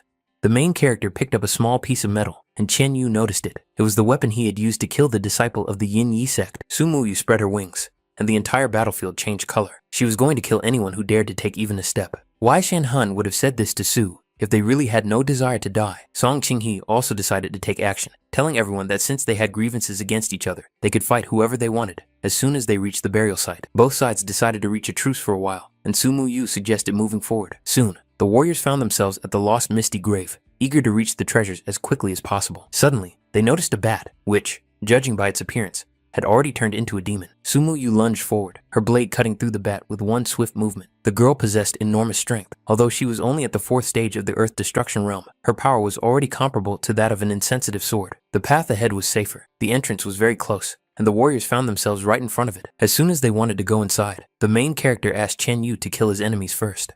Li Fu Chen turned to Kun Chongshan, throwing a dozen smoke shells at him. The others tried to open the doors to the tomb. Su Mu Yu noticed the battle behind her, but did not pay much attention to it. As the smoke continued to dissipate, the enemies noticed that the main character was using a shield. Senior Li said he would kill Li Fu Chen, but judging by the appearance of the masters, they were all wounded. Apart from the battle, the gates to the tomb began to open by themselves, emitting an extremely bright light. Because of the open gates, Li Fu Chen and the others covered their eyes, as the gates were too bright. The next moment, Li Fu Chen found himself inside the dungeon, but there was no one around him. There was a chandelier on the roof, which suddenly shot blue fire at the main character. At first, Li Fu Chen wanted to block this attack, but decided to dodge instead, as it was the blood of a 6th-level blue flame beast. Even masters of the realm of rebirth would not be able to escape it, so blocking it would be useless. On his way, Li Fu Chen noticed a gate. He thought there were treasures inside and headed there. Approaching the gate, the protagonist noticed that instead of a passage, there was an impenetrable barrier. Li Fu Chen put his hand behind his back, filling it with power, intending to break through the barrier with martial arts. But his blow left only a small dent in the barrier, and the protagonist's hand began to ache. The main character thought that this was a test of the martial arts master's intentions. The master decided to take up his sword. A golden trail remained after the sword swing, and this blow managed to cut through the mysterious barrier. The sectarian Tian Sha also tried to break such a wall, but he did not have enough strength to break through such a dense barrier. Suddenly, a golden beam struck him, piercing his chest. It was an attack by Li Fu Chen. As soon as the master turned to his enemy, the main character struck him with his sword. The guy told Li Fu Chen that the Tiansha sect would not let him go if he dared to kill the Tiansha master. The main character continued to rush forward because the Tianxia sect would not let him go, even if he left the master alive. Li Fu Chen attacked anyway, and after each cut on his body, he said that he was sorry, and if Li Fu Chen let him go, he would never oppose him again. The young master finished off the sect member, whose corpse fell to the ground, and he began to sheathe his sword. Li Fu Chen used his power on the sect member's corpse and obtained a bag containing star stones. This life pool technique could be useful. It could save a person in a difficult situation, but in exchange, it would shorten their lifespan. The sect member was not actually dead. His eyes were covered with black flowers, running through the veins on his face. Li Fu Chen first met Fan Qianyu, and the two continued to explore together. Later, he encountered some familiar enemies, Li Xue and Kun Chongshan. Li Wushu decided to attack Fan Qianyu, and the confident Kun Chongshan said that 10 blows would be enough for him to win. The protagonist used a light step and shadow wind absorption to easily dodge the attack. Kun Chongshan continued to attack, saying that he would not be able to dodge all 10 of his blows. The main character was surprised by such confidence in 10 strikes. Kun Chongshan used the inevitable net style and delivered numerous strikes. The young master smiled and stretched his arm forward, shooting an arrow that repelled evil. The golden arrow pierced Kun Chongshan's chest, causing him to spit blood from his mouth. Kun Chongshan waved his arms and unleashed more power, throwing the main character away from him. Qian Yu attacked from behind, and Kun Chongshan had to turn his attention to another enemy. Li Fu Chen realized that now was his chance, and with a wave of his hand, the master threw a piece of metal. Kun Chong put up his shield to defend himself, but it didn't help. The piece pierced straight into his body. The master immediately swung his spear to knock his opponents away and get back into the rhythm of the battle. Li Fu Chen fired another arrow to protect himself from evil, which Kun Chong was unable to dodge. The enemy used a bloody strike, surrounding himself with a dense wave of power, which forced the main character to jump back. As soon as the beam disappeared, Li Fu Chen shot another arrow, this time aiming it at Kun Chong's head. Fan Qianyu saw a chance to attack, approached the enemy, and swung his stick at the arrow. Senior Li began to run, realizing that escape was now the wiser option. Fan Qianyu rushed forward, asking Li Fu Chen and Chen Song to recover while he caught up with the enemy. But soon the young master returned, his pursuit unsuccessful. But during that time, the masters had recovered. Li Fu Chen asked Chen Yu to recover, after which they could go in search of treasure. At this time, the other masters were in the inheritance hall, trying to catch the levitating balls. Noticing this, Chen Yu couldn't believe his eyes. Before them was the mythical technique of inheriting the balls.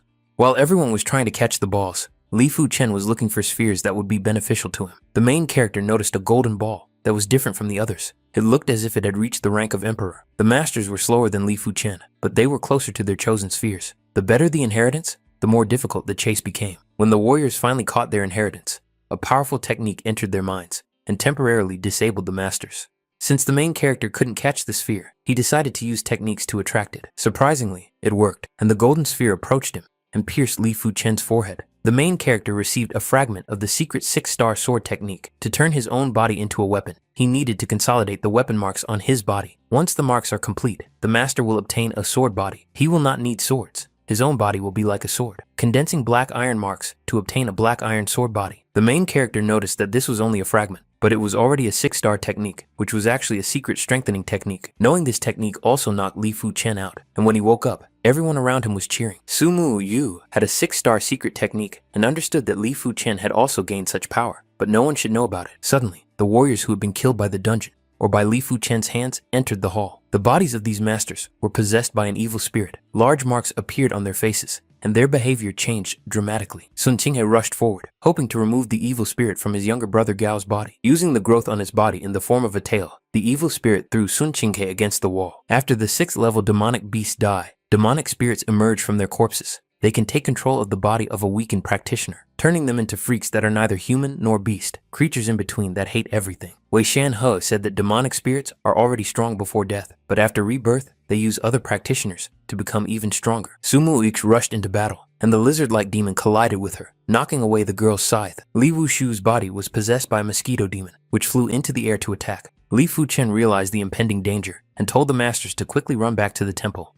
Song Qinghe was wounded and had difficulty moving, and because of his slowness, the demon was able to catch up with the master. Having lost one master, the other warriors ran forward without looking back as the demons approached. Li Fu Chen decided to try to delay the enemies by shooting another arrow against evil. The tiger-shaped demon was not particularly harmed by the arrow. Roaring, the monster pulled the arrow out of its chest and continued running. The masters found a stone door, behind which they decided to barricade themselves. Li Fu Chen stood up first and waited for everyone to go inside. Before entering the room, the main character waved his hand, throwing a dozen poisonous pills.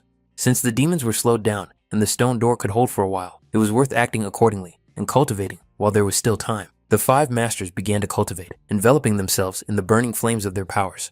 The main character was able to break through to the 3rd layer of the Earth Destruction Realm, becoming the first to reach the highest power. Sumu Yu was surprised that he had broken through. Now Li Fu Chen would be able to deal with the demonic spirit alone. Realizing that he had broken through too quickly, Li Fu Chen decided to spend the extra time meditating on the 3-star secret technique. 3 days later, Sumu Yu announced that she had mastered the 1st layer of the Heaven and Earth Evergreen secret technique. The demons were still waiting for the masters and continued to bang on the door, pushing it to its limits.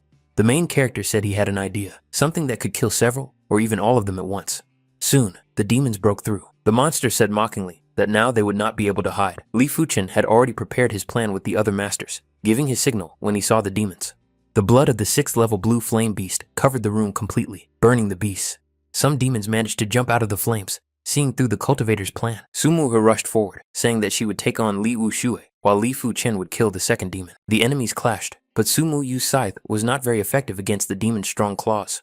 Now Li Xue possessed a more terrifying technique, turning his hand into a kind of drill. After sustaining minor injuries, Sumu Yu admitted that Li Xue had become quite strong by absorbing Song Qing's blood. The tiger laughed at this, saying that Li Fu Chen would not defeat him even with his treasures. Qian Yu called Qian Song to attack the tiger together and help the main character defeat him. But Qian Yu was attacked from behind, his younger sister stabbing her brother in the back with a knife.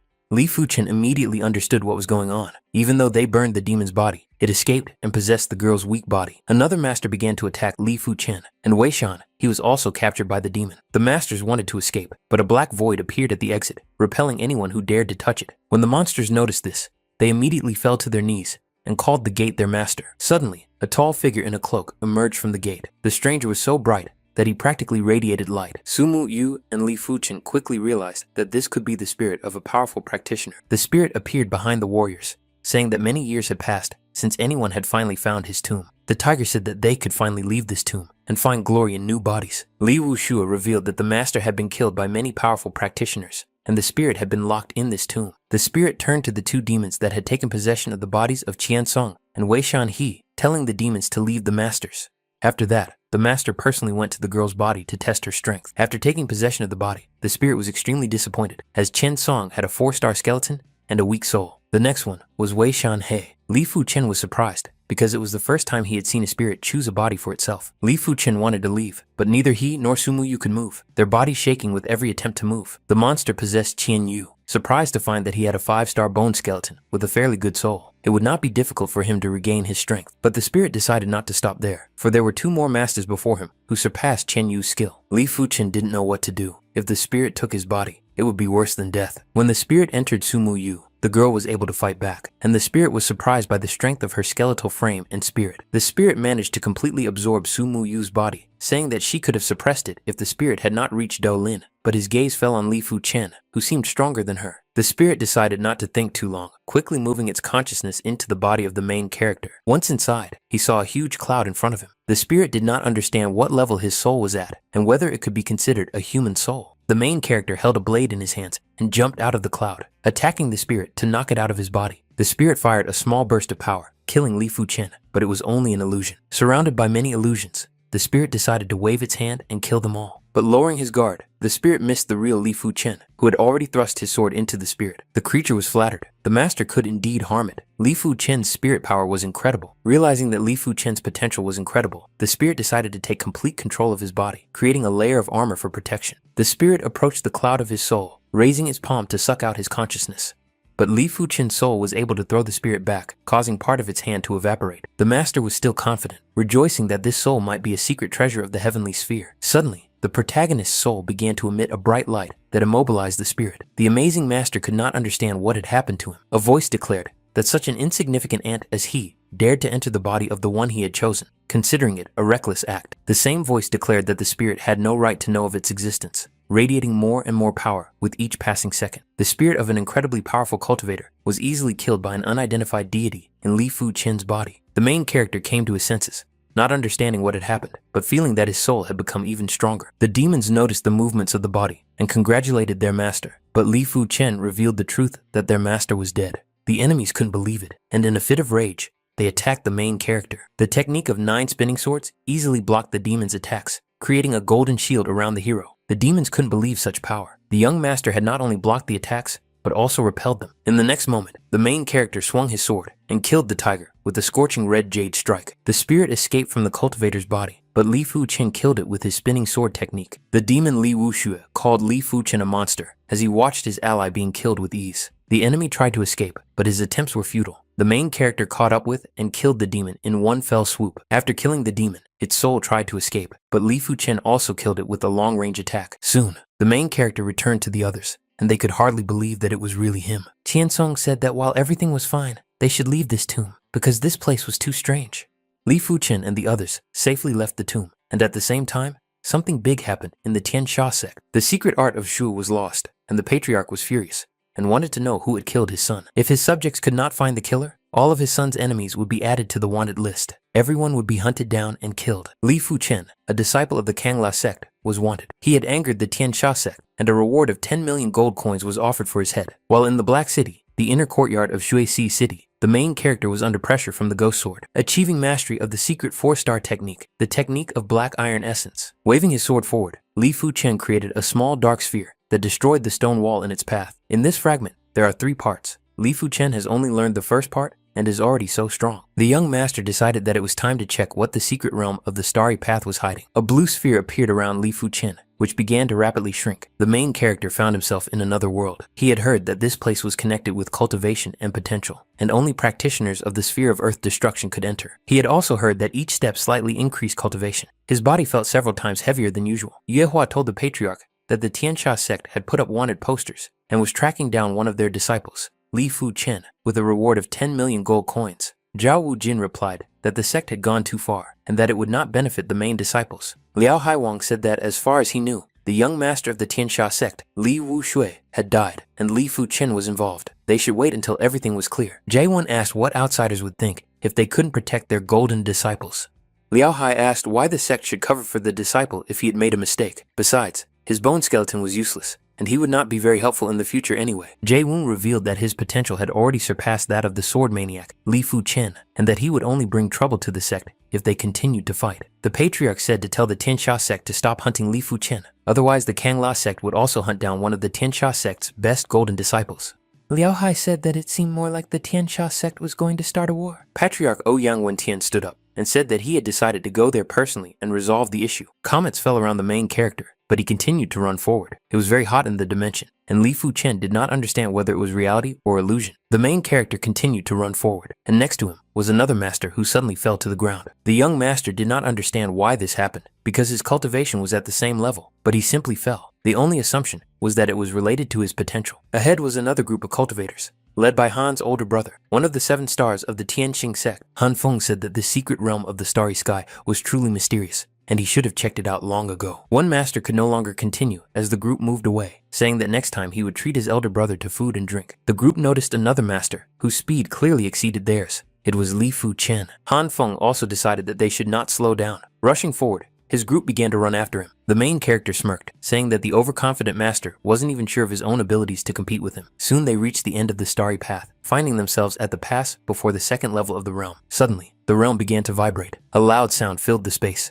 and the weaker masters could barely hold on. The main character did not care about the noise that appeared, saying that it only made his ears ring. The vibration stopped, and when everything calmed down, Li Fu Chen and Han Feng released their spiritual strips.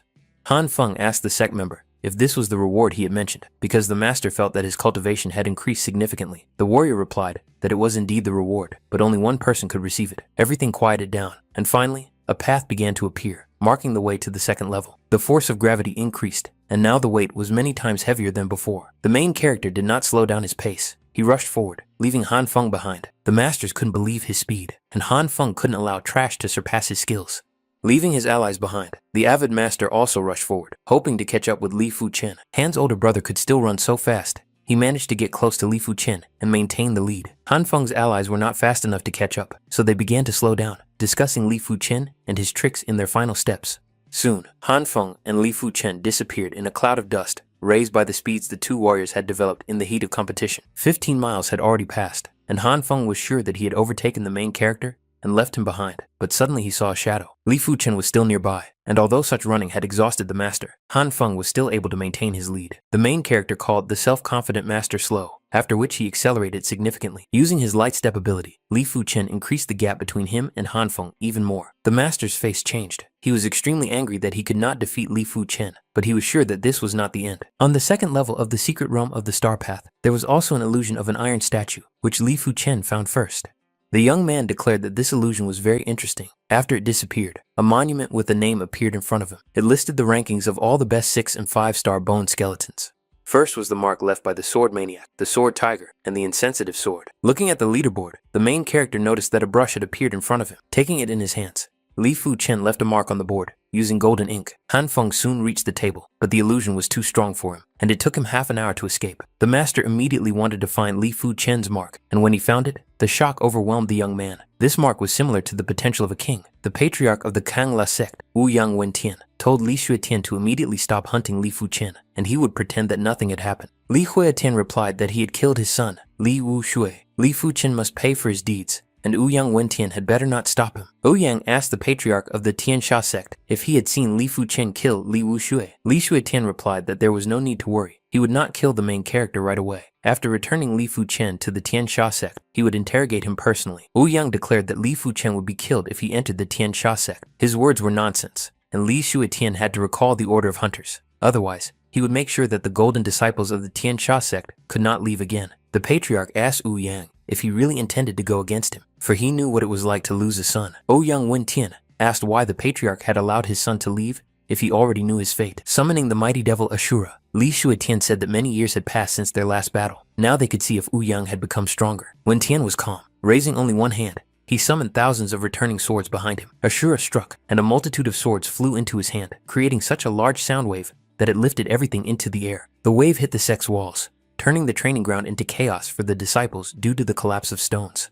Ouyang Wentian apologized, saying that even after so many years, he was still the winner. Li Xuetian replied that he would be forced to start a war with the Kangla sect because of the loss of his son, but Ouyang was sure that this would not happen. The patriarch had no evidence to support his claims. Even if the Tiansha sect started a war with them, he would not let the Tiansha sect leave, even if Kangla was destroyed. Li Xuetian understood that if they really started a war, the Tiansha sect would suffer heavy losses, and other sects would destroy them later. The patriarch declared that sooner or later, he would destroy the Kangla sect. The hunt for Li Fu Chen would be called off, but it was still too early to say how he would die. Ouyang Wentian said that if he found out that the Tiansha sect was behind this, the disciples of that sect would have to watch where they were going. Li Fu Chen continued on his way on the third level of the Star Path, and soon another warrior appeared before him. The sect member said he was from the Jiaho clan, then asked the hero which sect he was from. The main character recognized the master, who was one of the 10 young heroes of the Douling clan, and expressed his respect. He then introduced himself. The guy wanted to know from Li Fu Chen what treasure he had used to get this far. The main character replied that the Star Path was so mysterious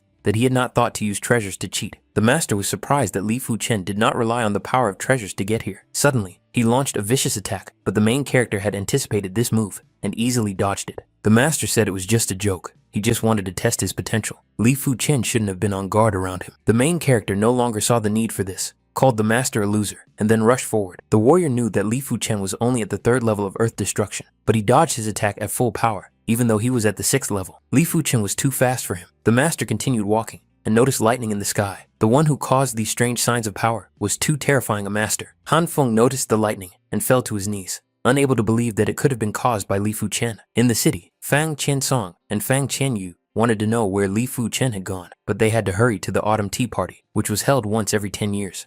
Qiansong suggested leaving a letter for Li Fu Chen, hoping he might be able to join them. The master suggested that Li Fu Chen might have reached the 4th level, but no one had ever reached that level in one go before. Using the power of the secret realm of the Star Path, Li Fu Chen broke through to the 5th layer of the sphere of earth destruction in one go, and finally, step by step, he reached the 5th level. The gravity became much stronger with each level, and at the end of the 4th trial, Li Fu Chen awaited his test. His own embodiment began to appear before him, the same appearance, only with modified eyes. Li Fu Chen had to fight himself. The main character tried to attack the copy, but his attacks were completely copied. Enraged, Li Fu Chen shot a beam of his power at the pathetic copy, killing it instantly. A monument appeared, marking the end of the trial. Now, Li Fu Chen had to leave his mark. Only people who had come all this way could leave their names here. Not many people had left their names on the 4th monument, let alone the 5th. When he reached the monument, Li Fu Chen noticed that there was not a single name mark on it. The secret realm was in chaos, indicating that a certain master had managed to reach the 5th level. The main character returned, as moving through the 6th level was too difficult, almost impossible for him. There was a note on the gate written by Qian Song, inviting Li Fu Chen to an autumn tea party. The main character decided to attend the event, surprised by how many experts there were in the area. Qian Yu noticed Li Fu Chen and said that there would be an arena and prizes for participants at this tea party. A master nearby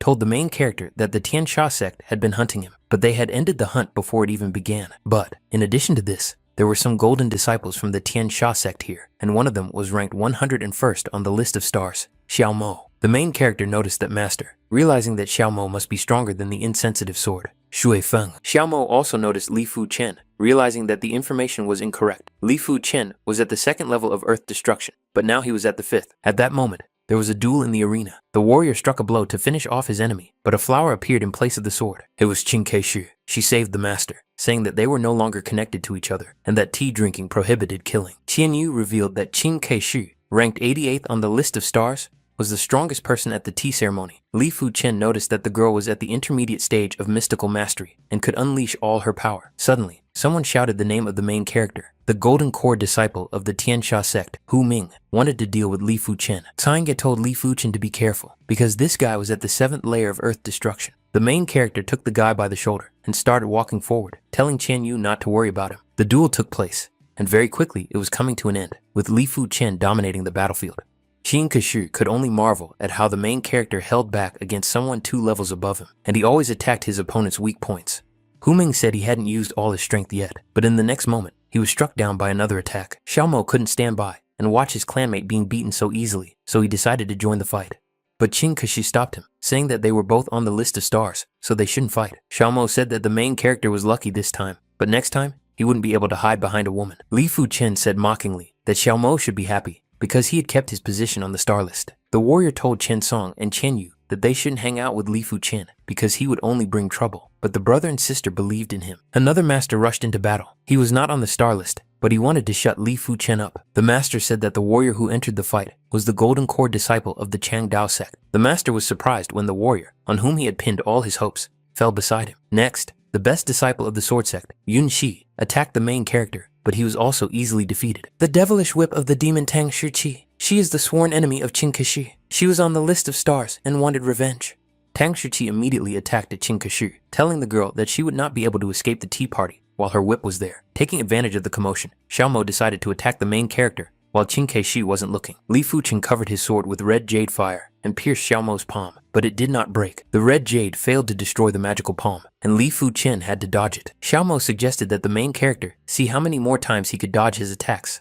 Li Fu Chen covered himself in black flames, telling Xiao Mo not to rejoice and to let him show his true power. The main character summoned the essence of black metal, the secret sword technique, and the secret technique of the mystical dragon. Qin Keishu needed time to deal with Xiao Mo, but it seemed that Li Fu Chen could indeed fight him. Tang Shiqi noticed that Qin Keishu was distracted by Li Fu Chen, so she decided it was a good time to attack. Li Fu Chen continued to block Xiao Mo's attacks, while he continued to fiercely attack him at close range. The main character unleashed his flaming demon sword technique, telling Xiao Mo not to come any closer. No one was sure if Xiao Mo could defend himself against the mythical high-level sword technique. Li Fu Chen did not think that even a small part of the sword technique would be so powerful. High-level sword techniques would waste a lot of Gen Qi, and Xiao Mo was sure that this fight wouldn't last long. As Xiao Mo retreated, Li Fu Chen moved closer to him and said that he would attack him again. With the golden swing of his sword, the master was sent crashing to the ground, creating a cloud of dust where he fell. Through this cloud, Xiao Mo threw 3 kunai, but Li Fu Chen dodged them, calling it a useless trick. The main character rushed forward again and struck Xiao Mo with his sword once more, giving him no time to rest. Xiao Mo asked Brother Yuan why he was watching the fight instead of helping him. Yuan decided to help after all, rushing forward to attack with his katana. Li Fu Chen decided to jump back from the new enemy. Qian Song and Qian Yu wanted to help, but the master stopped them, advising the boys not to move, because they were surrounded by all the enemies that Li Fu Chen had previously defeated. The guy said that Li Fu Chen had bitten off more than he could chew this time. Yuan Chen Chu, a disciple of the Yin Yi sect's golden core, despite also being at the 7th layer of the earth destruction sphere, but he was stronger than Xiao Mo. The main character created a shield surrounded by symbols when 2 masters attacked him at the same time. The young warrior did not understand how Li Fu Chen was winning in a 2-on-1 battle. Li Fu Chen's understanding of combat was too good. He was like a monster. He only targeted his opponent's weaknesses. Li Fu Chen decided to go on the offensive, and the 3 clashed. But in the end, the protagonist's attack overpowered everyone. Xiao Mo and Yuan Kenkyu were seriously injured, calling the main character a real monster. Li Fu Chen, on the other hand, did not suffer any serious injuries, except for a small cut on his face, after which he said that his opponents were also doing well. Xiaomo was afraid that the top 30 places on the star list would undergo some major changes. Throwing himself into battle once again, Xiaomo did not want to accept this and lose to the main character. Li Fu Chen shot a piece of metal at him, which pierced Xiaomo's chest and stopped his rush. As soon as Yuan Chen wanted to do something, the technique of the flaming demon sword was passed on to him. When Li Fu Chen defeated the two masters, a certain sect member appeared and told him to stop. Looking at the sect member, the main character did not know who he was. He was surrounded by an aura that prevented people from approaching him. Tang Shiki noticed him and asked the Heavenly Sphere practitioner who he really was. The guy raised his eyes and introduced himself in a cold voice. The master's name was Xiang Lei. He was one of the organizers of the tea party, and Xiang Lei decided to declare the ceremony over, as he was not welcome here. First, the young master kicked the insolent Tang Shiki out of his tea party with a single blow. Xiaomo and Yuan Chenqiu also had to leave, even though they didn't have the strength, but they had to go. Xiang Lei turned to the main character and said that they could move on to the next tea ceremony event, and now Li Fu Chen could ask him any questions related to martial arts. Later, in Qingyang City, Li Fu Chen overheard a conversation between nearby masters about Xiao Ho Chuan of the Douling clan, who had passed the 5th Qi Wu test and was accepted as a disciple of the Qi Wu masters. The main character wondered if the Douling clan was probably related to Xiao Ho Shi from the secret kingdom of the Milky Way. The main character approached these masters and asked who the Qi Wu martial arts masters were. The guy said that the Qi Wu masters were 8 extremely powerful martial arts masters who lived in seclusion in the Qi Wu region, and they were among the top 20 on the continent. By becoming their disciples, they could make their lives in the world of martial arts easier, and it could even be said that they had found a powerful patron they could rely on, even though their power diminished as soon as they left the Qi Wu region. Once a disciple of Master Qi Wu was killed by a practitioner of the realm of rebirth, but the master came out and killed him with ease.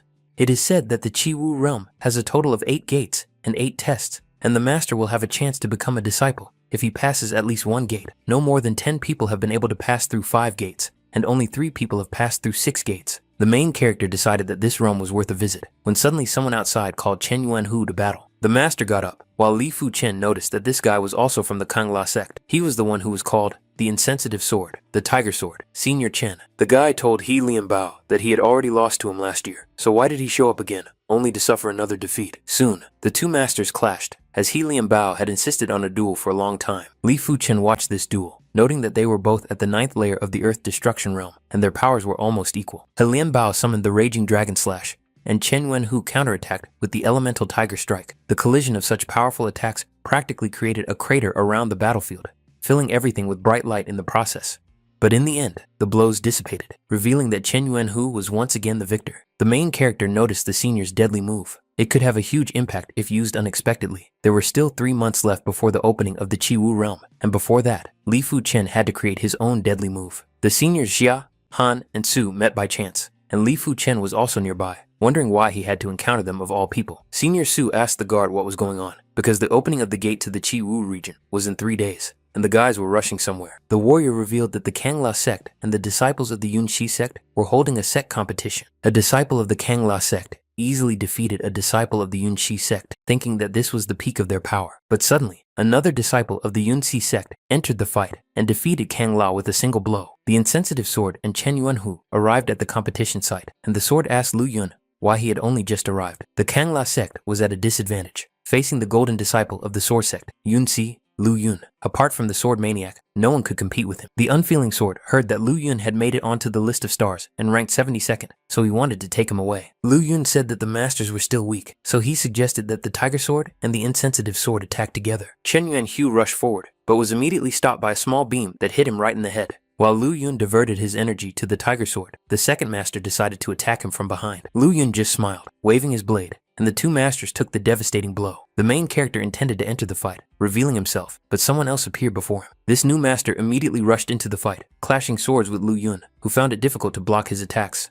Lu Yun jumped back, glad that this master had finally shown up, for it was none other than the sword maniac Li Xiangru. Looking at the insensitive sword and Chen Yuanhu, the sword maniac considered them a disgrace to the sect. Lu Yun reminded Li Xiangru that a year ago he had lost to him after 3 moves, and it was unlikely that he would win today. The sword maniac did not listen to him, continuing his attack with a devastating move of 100 attacking swords.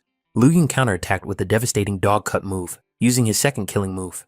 Li Xiangru used a 10 sword attack, piercing the spirit dog with his blades.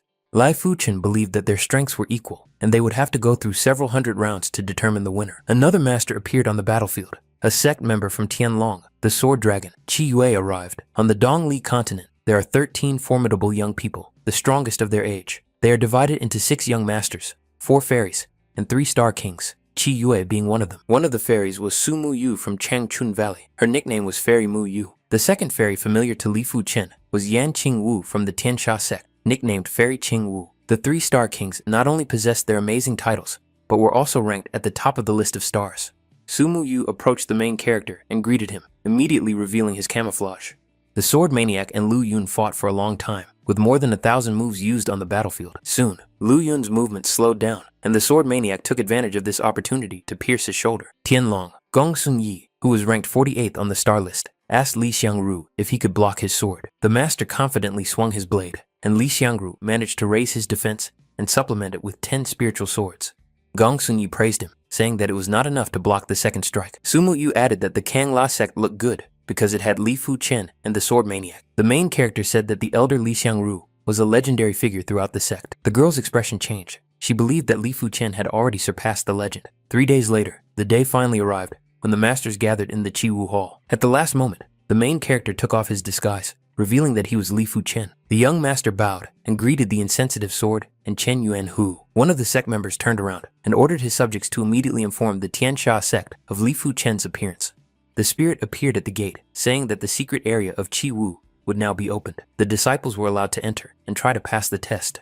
The masters of Qi Wu watched the students who entered. There were quite a few students, and each of the teachers wanted to find talent. The first test was apparently one of agility. In front of the disciples was a swamp with no end in sight. The main character was confident in his abilities. He soared into the air like a feather and rushed forward. Many students drowned in the swamp, and the teacher called them useless because they could not even control their Genqi. Such masters should not even hope to pass the secret area of Qi Wu. Li Fu Chen did not strain at all to pass the first level, and his smile grew even wider. Qi Yu also passed the first level, but he was surprised that the main character was ahead of him. The sword dragon rushed forward to overtake Li Fu Chen, making the young master believe that Qi Yu was worthy of being one of the 6 young masters. On the second level, the masters faced a new problem, a stone gate that could not be opened simply by applying force. Giving it their all, the sword dragon and Li Fu Chen managed to pass, but even the main character admitted that it was difficult. Li Fu Chen noticed that the sword dragon's cultivation level was significantly better, but slower. It seemed that the exam technique was adjusted according to the cultivation level. The female teacher said that many good students had caught her eye, and at least 4 people would be able to pass through the 4th gate of Qi Wu. The next test was a strength test, where the master was surrounded by burning stones that he had to extinguish.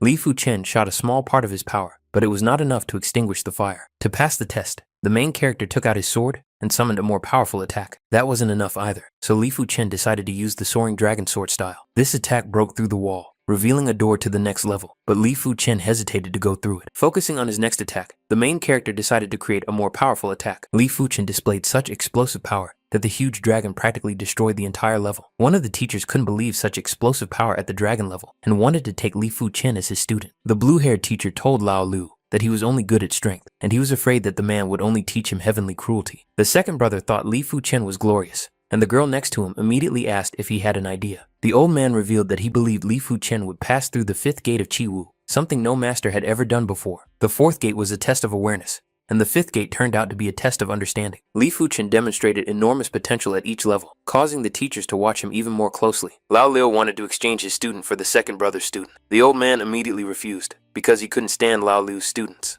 The man on the throne asked the teachers not to argue, as he would accept Li Fu Chen as his disciple. The second brother was surprised that his older brother also wanted to take the main character as his student. The man added that he only chose students who would become the greatest in the future, and only Li Fu Chen was capable of becoming his special student. The secret test of Qi Wu was still ongoing, and Han Feng and Li Xiangru stopped at the 5th exam of the Qi Wu gates.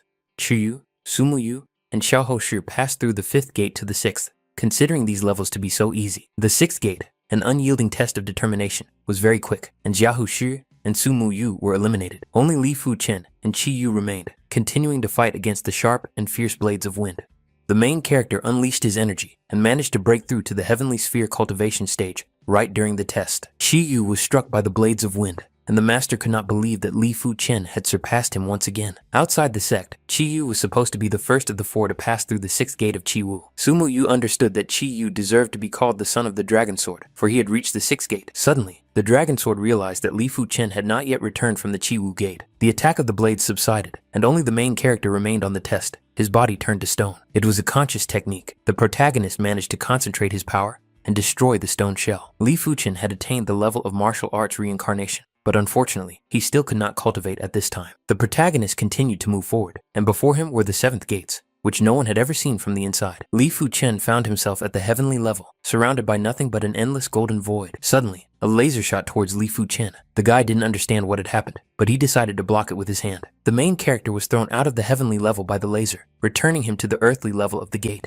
A symbol of the earth line appeared on his hand. The hero saw this mark for the first time and did not understand its meaning. The teachers were disappointed that the main character was unable to pass through the gates of heaven due to the unexpected turn of events.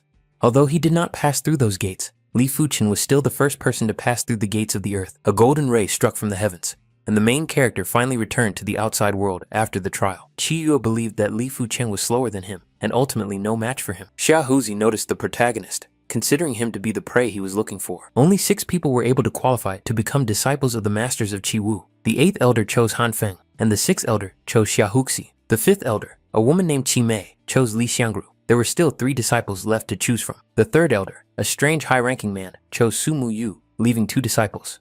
The 2nd brother came out first, telling Qi Yu that he was hardly worthy of being his disciple. The 1st elder stated that he already had a special disciple, asking Li Fu Chen if he agreed to this position. Qi Yu was not satisfied with this result. The 1st elder replied that Li Fu Chen was the first person to enter the gates of the earth. Su Mu Yu eagerly awaited the Starless competition, which was to take place the following year. The insensitive sword was surprised that even though the main character was a 1-star bone skeleton, he had overwhelming power. At the gate, the Tianxia sect was waiting to immediately capture Li Fu Chen. The twin brothers revealed the truth to the elders, saying that Qi Yu had been accepted as a special disciple by the 2nd elder, and that the one named Li Fu Chen had been accepted as a special disciple by the 1st elder. He was the first person to pass through the gates of the earth. The elders decided not to take any chances, and to report everything to the sect leader first. The 1st elder introduced Li Fu Chen, the new special disciple, to his followers. The main character did not notice any goodwill in his new brothers, believing that someone would challenge him in the future. The man told the main character that he was very lucky that sword art was also his main martial art. The 1st elder wanted to know what sword art meant to him, and Li Fu Chen replied that killing people with a sword was what sword art meant, and if he didn't have a blade in his hands, the main character decided to make himself a sword. The 1st elder said that Li Fu Chen was in line with the principles of his sword, that a sword is not always a sword, and that anything in the world could be a blade. Picking up the nearest object, the man said that even an ordinary branch could be a weapon. With just an ordinary branch, the 1st elder managed to create such a powerful lunge that it destroyed the tree in front of them. The 1st elder had already mastered the basics of the earth-level sword style, so he could do anything with a sword. The main character moved on to training, holding a branch in his hands, and he had to strike the mountain with it. The master used a tree branch to perform a deadly mystical level move. Apparently, the main character would need much more time than he had expected to master this. The 2nd brother was training Qi Yu at the time, noticing that he was progressing quickly. He was a tyrannical sword, and Qi Yu was an imperial sword. They had something in common. If you have the heart of an imperial sword, when a master wields a sword, the power will change effectively. The dragon sword rejoiced at these words, shouting that his sword was superior to everything else in the world. The 3rd elder was delighted with Su Mu Yu's talent, confident that she would progress better than anyone else. Li Fu Chen finally made his first progress. The branch in his hands managed to create a stronger attack. The 1st elder watched him. Li Fu Chen's ability to understand was terrifying. He managed to make a 2nd deadly move in just a month. The main character managed to create a sphere that absorbed everything around him. Li Fu Chen decided to call this 2nd deadly move the sword explosion. The elder appeared and said that the student was better than he had thought. The young master's next task was to create a semi-level of the killing move of the killing realm. The main character was surprised. It was similar to the sword style of the supreme mysterious realm. But even with such a high bar, Li Fu Chen still agreed to take the test. Since he was strong, Li Fu Chen decided to try it with a spinning sword. Before the master continued his training, another disciple appeared and said that Sheng had invited him to visit. Sheng was delighted that the main character had come, and he invited him to sit down and have tea with him first. Li Fu Chen asked him not to waste his breath and asked who wanted to challenge him. The bald student appeared from behind, asking Li Fu Chen for permission to show him something. The arena that appeared under the hero was an energy limiter. Sheng said that they would limit it at a practical level. The master immediately decided to attack him, using the air blade technique while the limiter was active. Li Fu Chen defended himself with a barrier, while the master continued to use the deadly wind. The young master decided to attack in response, using the Biju sword technique, throwing the enemy back with the aura of the technique. Sheng also decided to test the main character, hoping that he would not find the time to use the deadly move. The main character did not even turn to face his opponent, but simply blocked him with his blade from behind. To everyone's surprise, Sheng's brother decided to retreat. Sheng became angry and rushed forward again, this time using a deadly move. As the young enemy and his illusions rushed forward, one swing of Li Fu Chen's sword destroyed the illusions and Sheng's sword. The boy couldn't believe he had lost to a student who hadn't even used a deadly move. The elder noticed this skirmish and called the disciples a bunch of fools. Now, no one would bother the main character anymore. 3 months later, Qi Wu reopened its doors, and by this time, news of Li Fu Chen had spread throughout the country. Yan King was amazed by Li Fu Chen's achievements. This time, she came to take the Qi Wu exam, just like the other geniuses. But, like Su Mu Yu, she stopped at the 6th gate and was chosen by the 3rd elder. During this time, Li Fu Chen broke through the 6th layer of the Earth Destruction Realm, and his martial arts reached the 16th level. Importantly, most of the elders in the Kangla sect are also at the 16th level of martial arts, and Li Fu Chen was still progressing quite rapidly. Li Fu Chen reached new heights, and thanks to his rapid growth, he managed to achieve the goal set by the elder. The elder praised the main character, saying that he was doing very well, so much so that the master had underestimated him. Li Fu Chen had enough talent to surpass everyone, but he still lacked defensive techniques. The 1st elder took Li Fu Chen's hand and covered it with purple fire, which burned his hand, but did not harm him. This mark was on par with Earth-level martial arts, and when Li Fu Chen channeled his energy into it, he would be able to use these martial arts.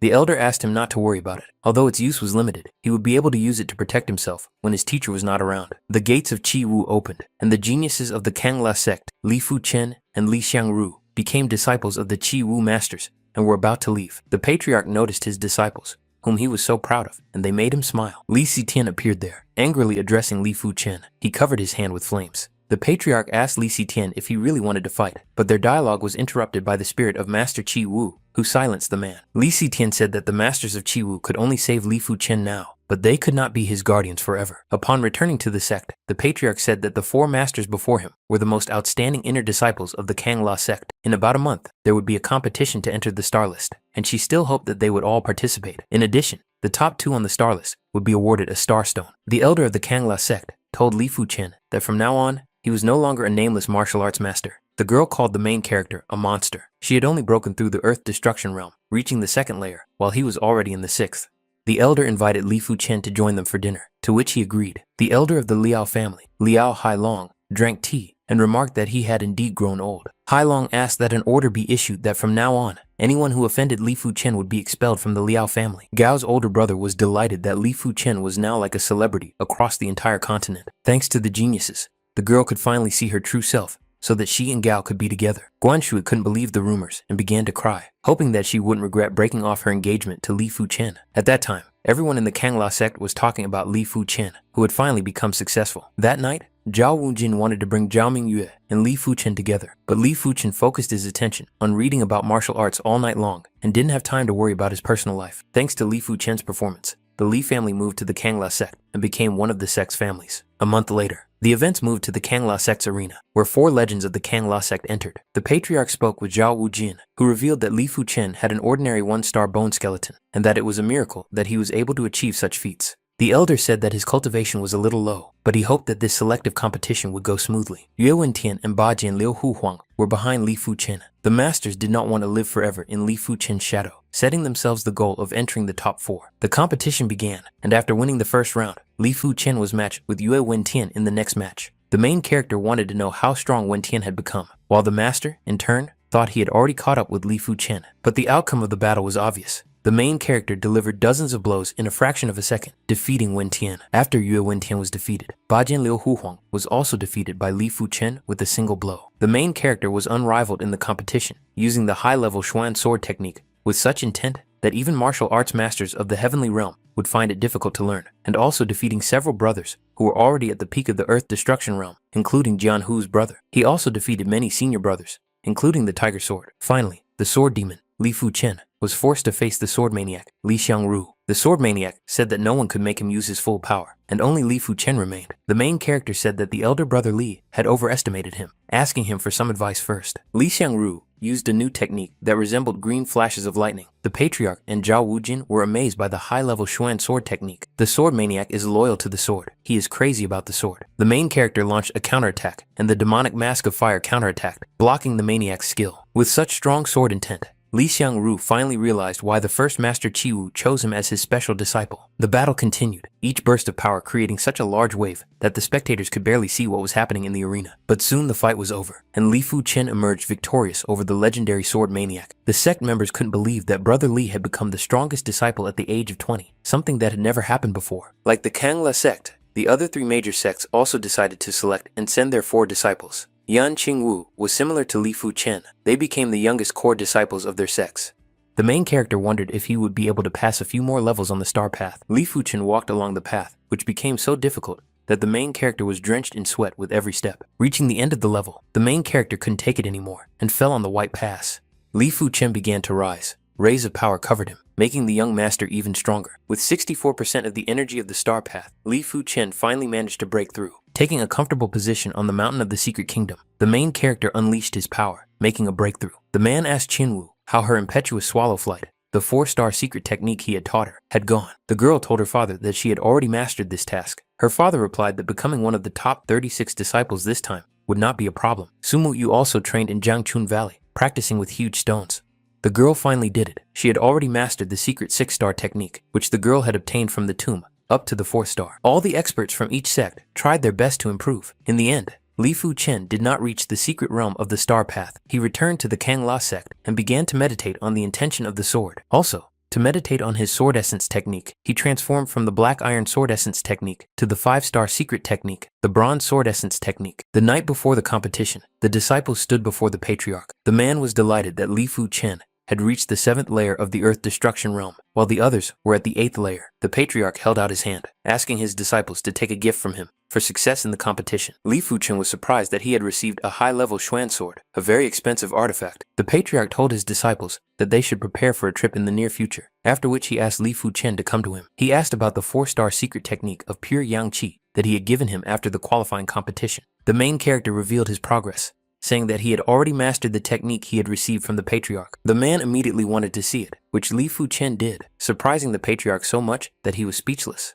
It took the patriarch 3 years to master it, but this child didn't even need a month. Finally, the time for the competition had come. The patriarch came out, leading Li Fu Chen behind him, saying that they were entering the competition. The first elder told the patriarch that Li Fu Chen was indeed a martial arts maniac. The man said that meditation usually requires absolute silence, but he can really do it in these conditions, which is not something normal people can do. After some time, the warriors finally arrived at Mount Xingyun, in front of which was a barrier blocking the mountain. The patriarch said that the starless competition was divided into 2 stages, the preliminary round and the actual tournament. There are 108 stone pillars at the top of the mountain. The first selection is to climb the mountain to complete endurance and light work. There are 2 paths on the mountainside, one steep and dangerous, the other calm, but the road is long. When climbing, warriors must be careful not to be attacked. Upon reaching the top of the mountain, the sect members must seize one of the 108 stone pillars by force. The sect members praised Li Fu Chen, who was accepted as a disciple by the first master. This was something that even the 3 kings could not do. Wang Xingqiheng passed by them, and the sect members thought that no one could overcome his defense. Li Fu Chen was surprised, for his secret runes were engraved inside his sword, but his runes were engraved on his body. Next to Sumu Yu was one of the 6 sons, Teng Qingyun. The girl told him about Li Fu Chen, who did not look like she had described him. Qi Yue also came to the competition, and next to him was the first Thunder King on the list of stars. The barrier began to smolder, signaling the start of the competition, and the sectarians nearby began to hesitate, while Li Fu Chen pondered his plan of action. On the way to Mount Xingyun was Jiang Ru Liu, and next to her was the tea ceremony host, Qi Wu. The main character managed to catch up with the 2 amazing masters, and gradually began to overtake them. Soon, Li Fu Chen managed to climb the mountain, rejoicing that he had finally reached its peak. But as soon as he appeared at the top, he noticed that another master had appeared behind him. The main character impressed the disciple with his gravity, telling him that he was just a frog, living at the bottom of a well. Li Fu Chen took one of the pillars, saying that he was going to give it his all. Qi Yu could stand on it, but it would be quite difficult for him to keep his place among the attackers.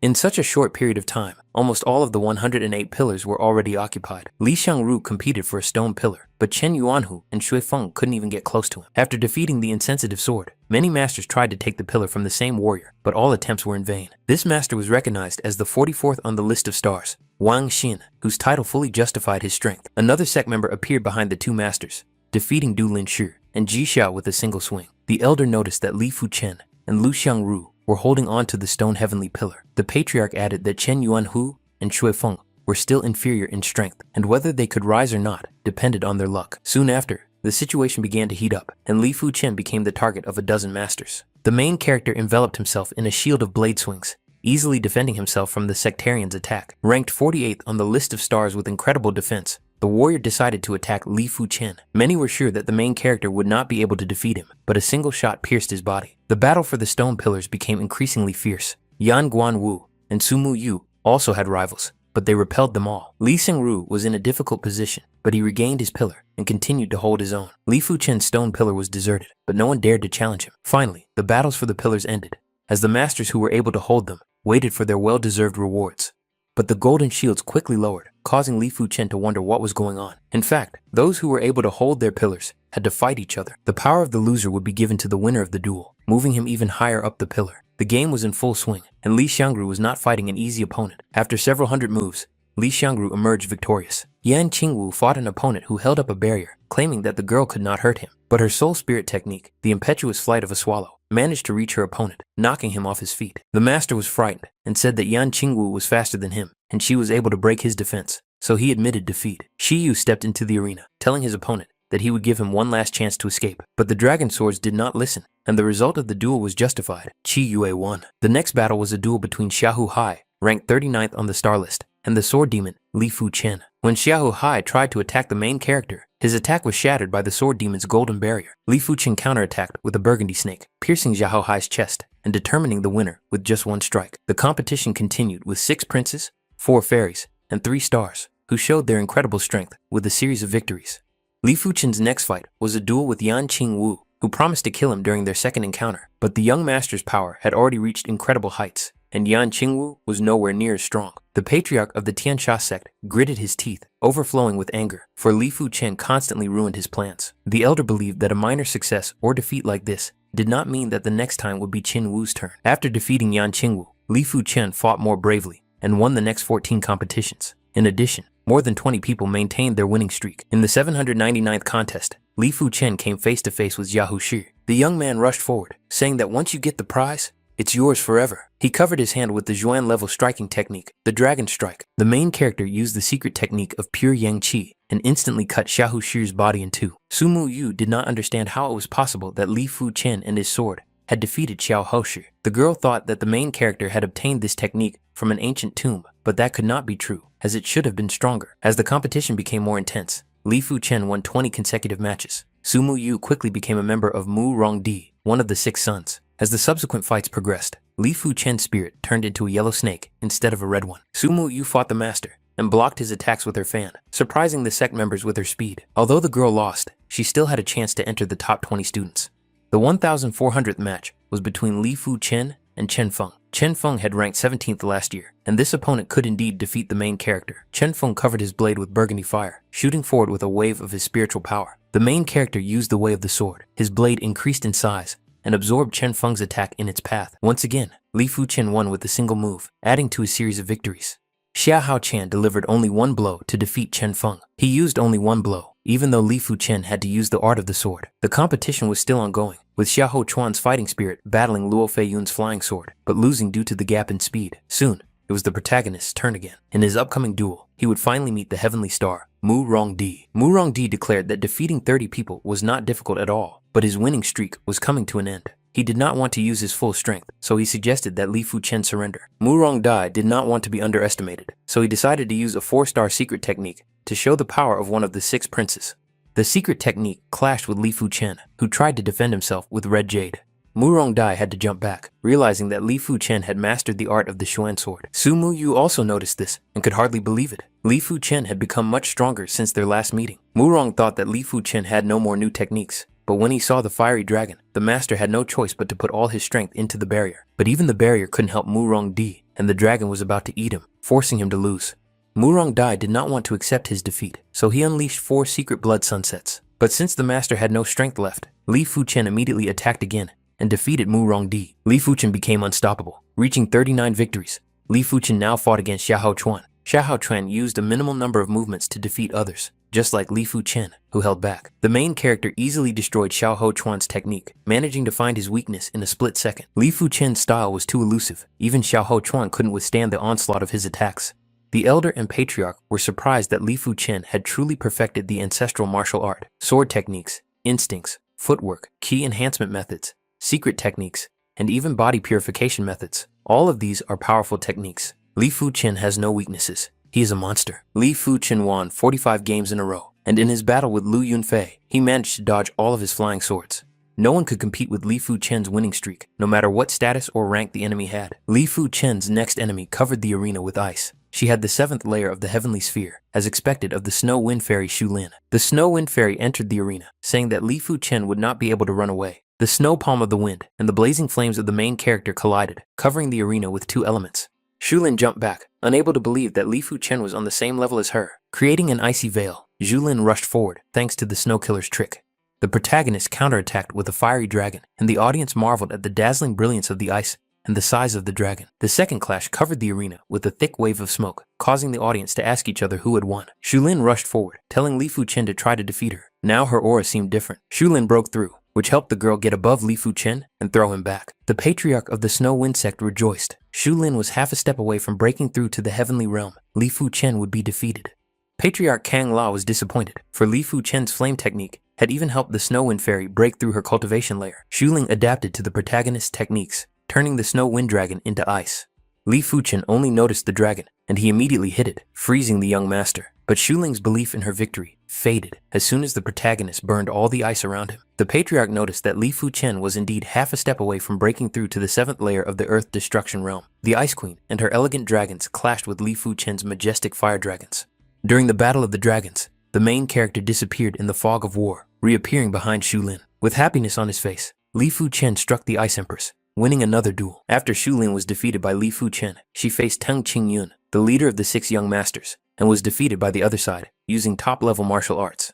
Teng Qingyun thought Li Fu Chen would be an easy opponent. Li Fu Chen defeated him as if it were nothing. Like Li Fu Chen, who won 80 times in a row, Zhang Ruoli and Qi Yu did the same. Qi Yu knew that many people said he was no match for Li Fu Chen as an opponent, but he did not consider himself a minor character. The dragon sword thrust its blade forward, showing its power. There are no dragons that true dragons do not lead. His enemy protected himself with purple qi, enveloping his body with divine needles, forming a prison shield. But the dragon's jaws closed so tightly that the needles broke in two, and the dragon broke through. Although purple qi, divine needles are on the same level as the highest martial arts, the difference in power is enormous. Qi Yu continued to use his top-level Xuan sword technique, Soaring Heavenly Dragon. Qi Yu managed to win 82 times in a row, but in the 83rd battle, he met a strong opponent. His enemy turned out to be the king of the Golden Whip, Jin Shudong, waiting for Qi Yu's first move. Jin Shudong swung his whip, and Qi Yu threw another dragon, clashing with the attacks. The main character understood that Qi Yu was worthy of the art of the Heavenly Dragon Sword, but fortunately for Jin Shudong, Qi Yu had not yet achieved perfection. Otherwise, Jin Shudong would not have been able to stop several blows. Soon, Jin Shudong was on the verge of defeat, while Qi Yu continued his assault with long-range attacks. He managed to wound him, and Qi Yu's attack was able to strike him down in a quick flash of power. Qi Yu fought against Zhang Ruoli, who used illusory martial arts. Qi Yu was temporarily restrained by illusions, but since there was a big difference in strength, Qi Yu still won. Jin Shudong fought against Li Fu Chen, advising him to admit defeat, as his strength was only slightly greater than that of Teng Qingyun. The main character decided to try out a new technique in this duel, as he did not take his enemy seriously. The Golden Whip could not break through Li Fu Chen's blows, and the sword swings were so powerful that Jin Shudong had to retreat every time. Qi Yue was disappointed that even the Star King of the Golden Whip, Shudong, could not defeat Li Fu Chen. The Patriarch and the Elder noticed a special secret technique that could be superimposed on other secret techniques. Jin Shudong accelerated the arena in his favor, weakening Li Fu Chen, causing the master to rush forward. As Jin Shudong began to fight seriously, the main character covered his body with a demon aura and thus defeated the Whip King. The tournament became more intriguing, with only the Thunder King Situ Lei and the Star King Qin Heng maintaining their winning streaks, as well as the Dragon Sword, Qi Yue, and Li Fu Chen. Zhang Ruolu's Dance of the Heavens was truly powerful, and he fought against the Dragon Swordsman Qi Yu, who also had a close victory. Li Fu Chen had a difficult start, but he created a red splash that killed the illusions around him. The Three Palaces. The Palace of the Lord. The girl understood that Li Fu Chen could become an enemy of the Three Palaces in the future. The battles continued, and the Thunder King, Situ Lei, defeated the Snow Fairy, Xu Lin, with a powerful attack. In addition, the strong defense of the Star King Qi Heng helped him overcome the remaining competitions. Together with the Dragon Swordsman, Qi Yue, and Li Fu Chen, these four were almost invincible. Finally, the main character and the Dragon Sword clashed. Their souls turned into powerful dragons. Qi Yu attacked first, using the art of the Dragon Sword. This sword art is stronger than the one he used to strike Jin Shudun. Qi Yu not only had a 6-star bone skeleton, but also had a sword vein that could increase the destructive power of the sword's Dao. The master of the Heavenly Dragon Sect declared that Qi Yu was a rare genius who could only be found once in 1,000 years. Li Fu Chen had no chance of getting out of there alive. The main character began to smile, his sword covered with a red aura, and his other hand with golden power. Qi Heng watched the battle, believing that neither of them could break through his defense.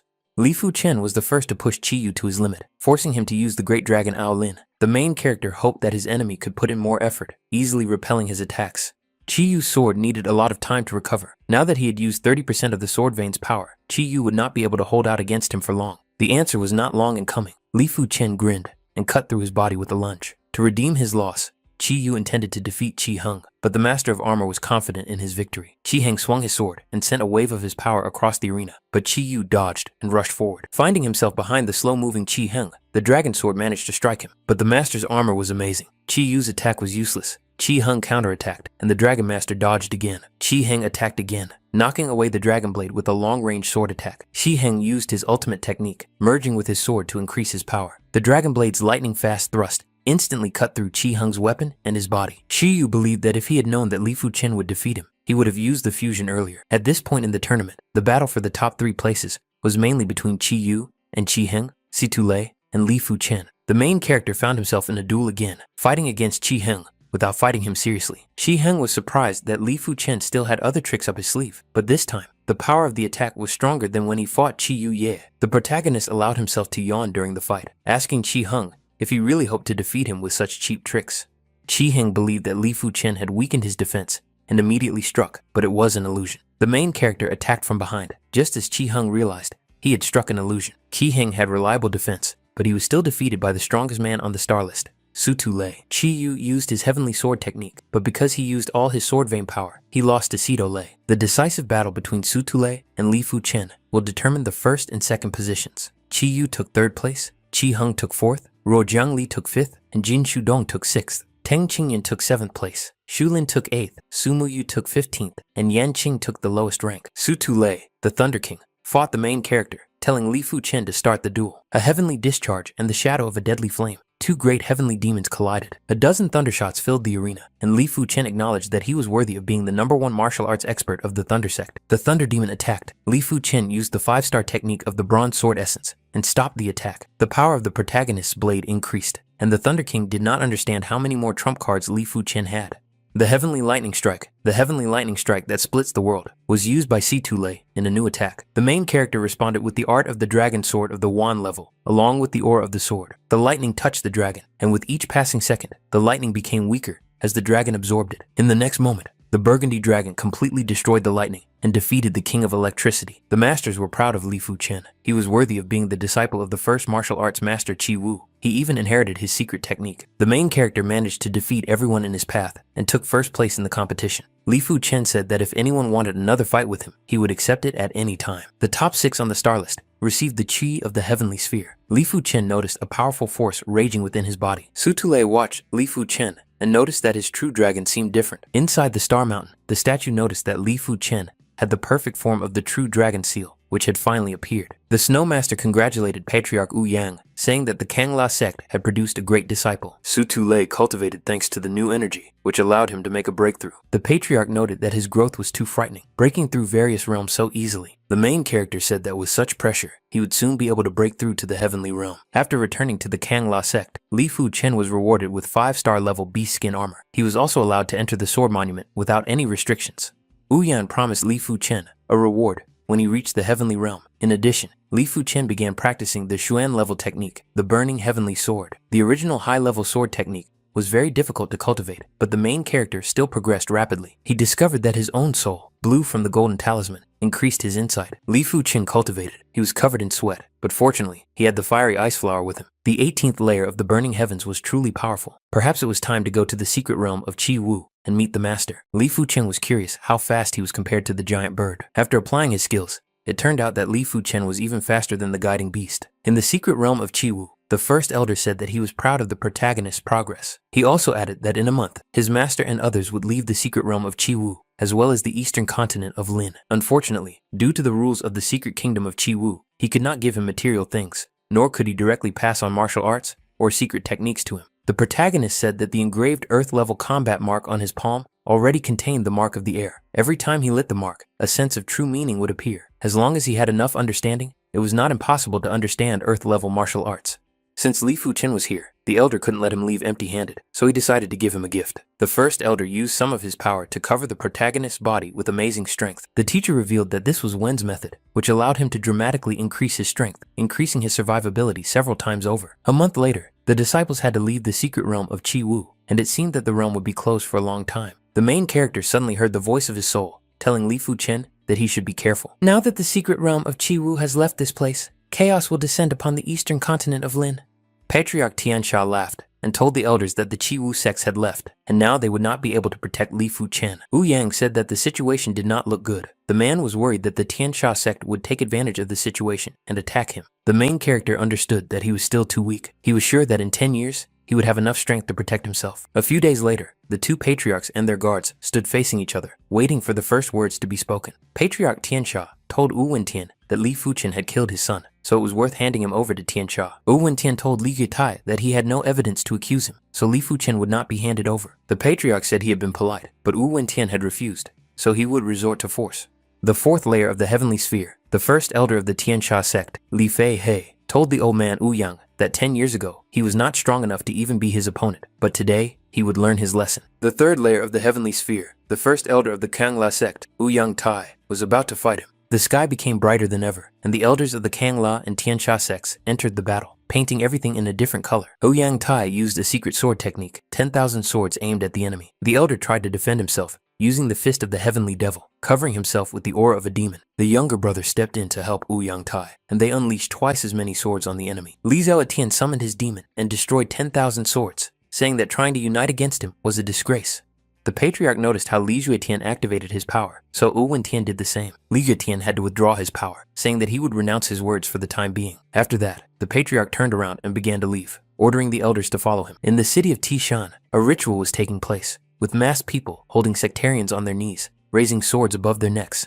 The organizer of this ritual declared that the results were not so bad, ordering the witches to bring the next set of sacrifices. The elder guardian, Si Wang Song, of the 8th layer of destruction of the earth, appeared and said that he would not allow the witches to do as they pleased. Based on the rules of the Kangla sect, if they did not remove the array, they would be executed without burial. The masked warrior took the dusty sphere and told the guardian to think about his own safety first. The next day, the elder was found dead. His body dried up, and he was in the middle of the sect. The patriarch said that the forces of the Tao demon, which used human blood for alchemy, must be suppressed. Li Fu Chen learned that the forces of the Tao demon had decided to show their fangs, and more than 5 million people had been injured or killed in the Kangla sect. The sect member added that the elders had been called upon to suppress the forces of Tao, but they were very cunning. Today, the patriarch ordered the disciples to go out and practice. The main character turned to the patriarch and the great elder, saying that he wanted to go out onto the battlefield.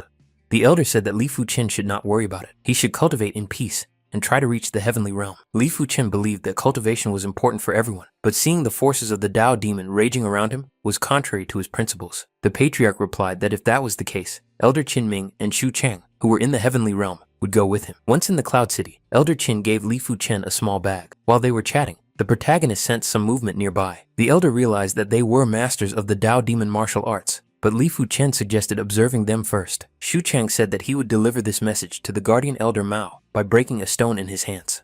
Guardian Mao learned that the forces of the Tao demon had appeared in the peaceful palace, the city of clouds, and the city of mist at the same time. Mao rushed forward, as it was more important to protect the people of the peaceful palace city first. The elders were going to capture the Tao demons, not allowing the masters to enter the cities, but they easily fought them off.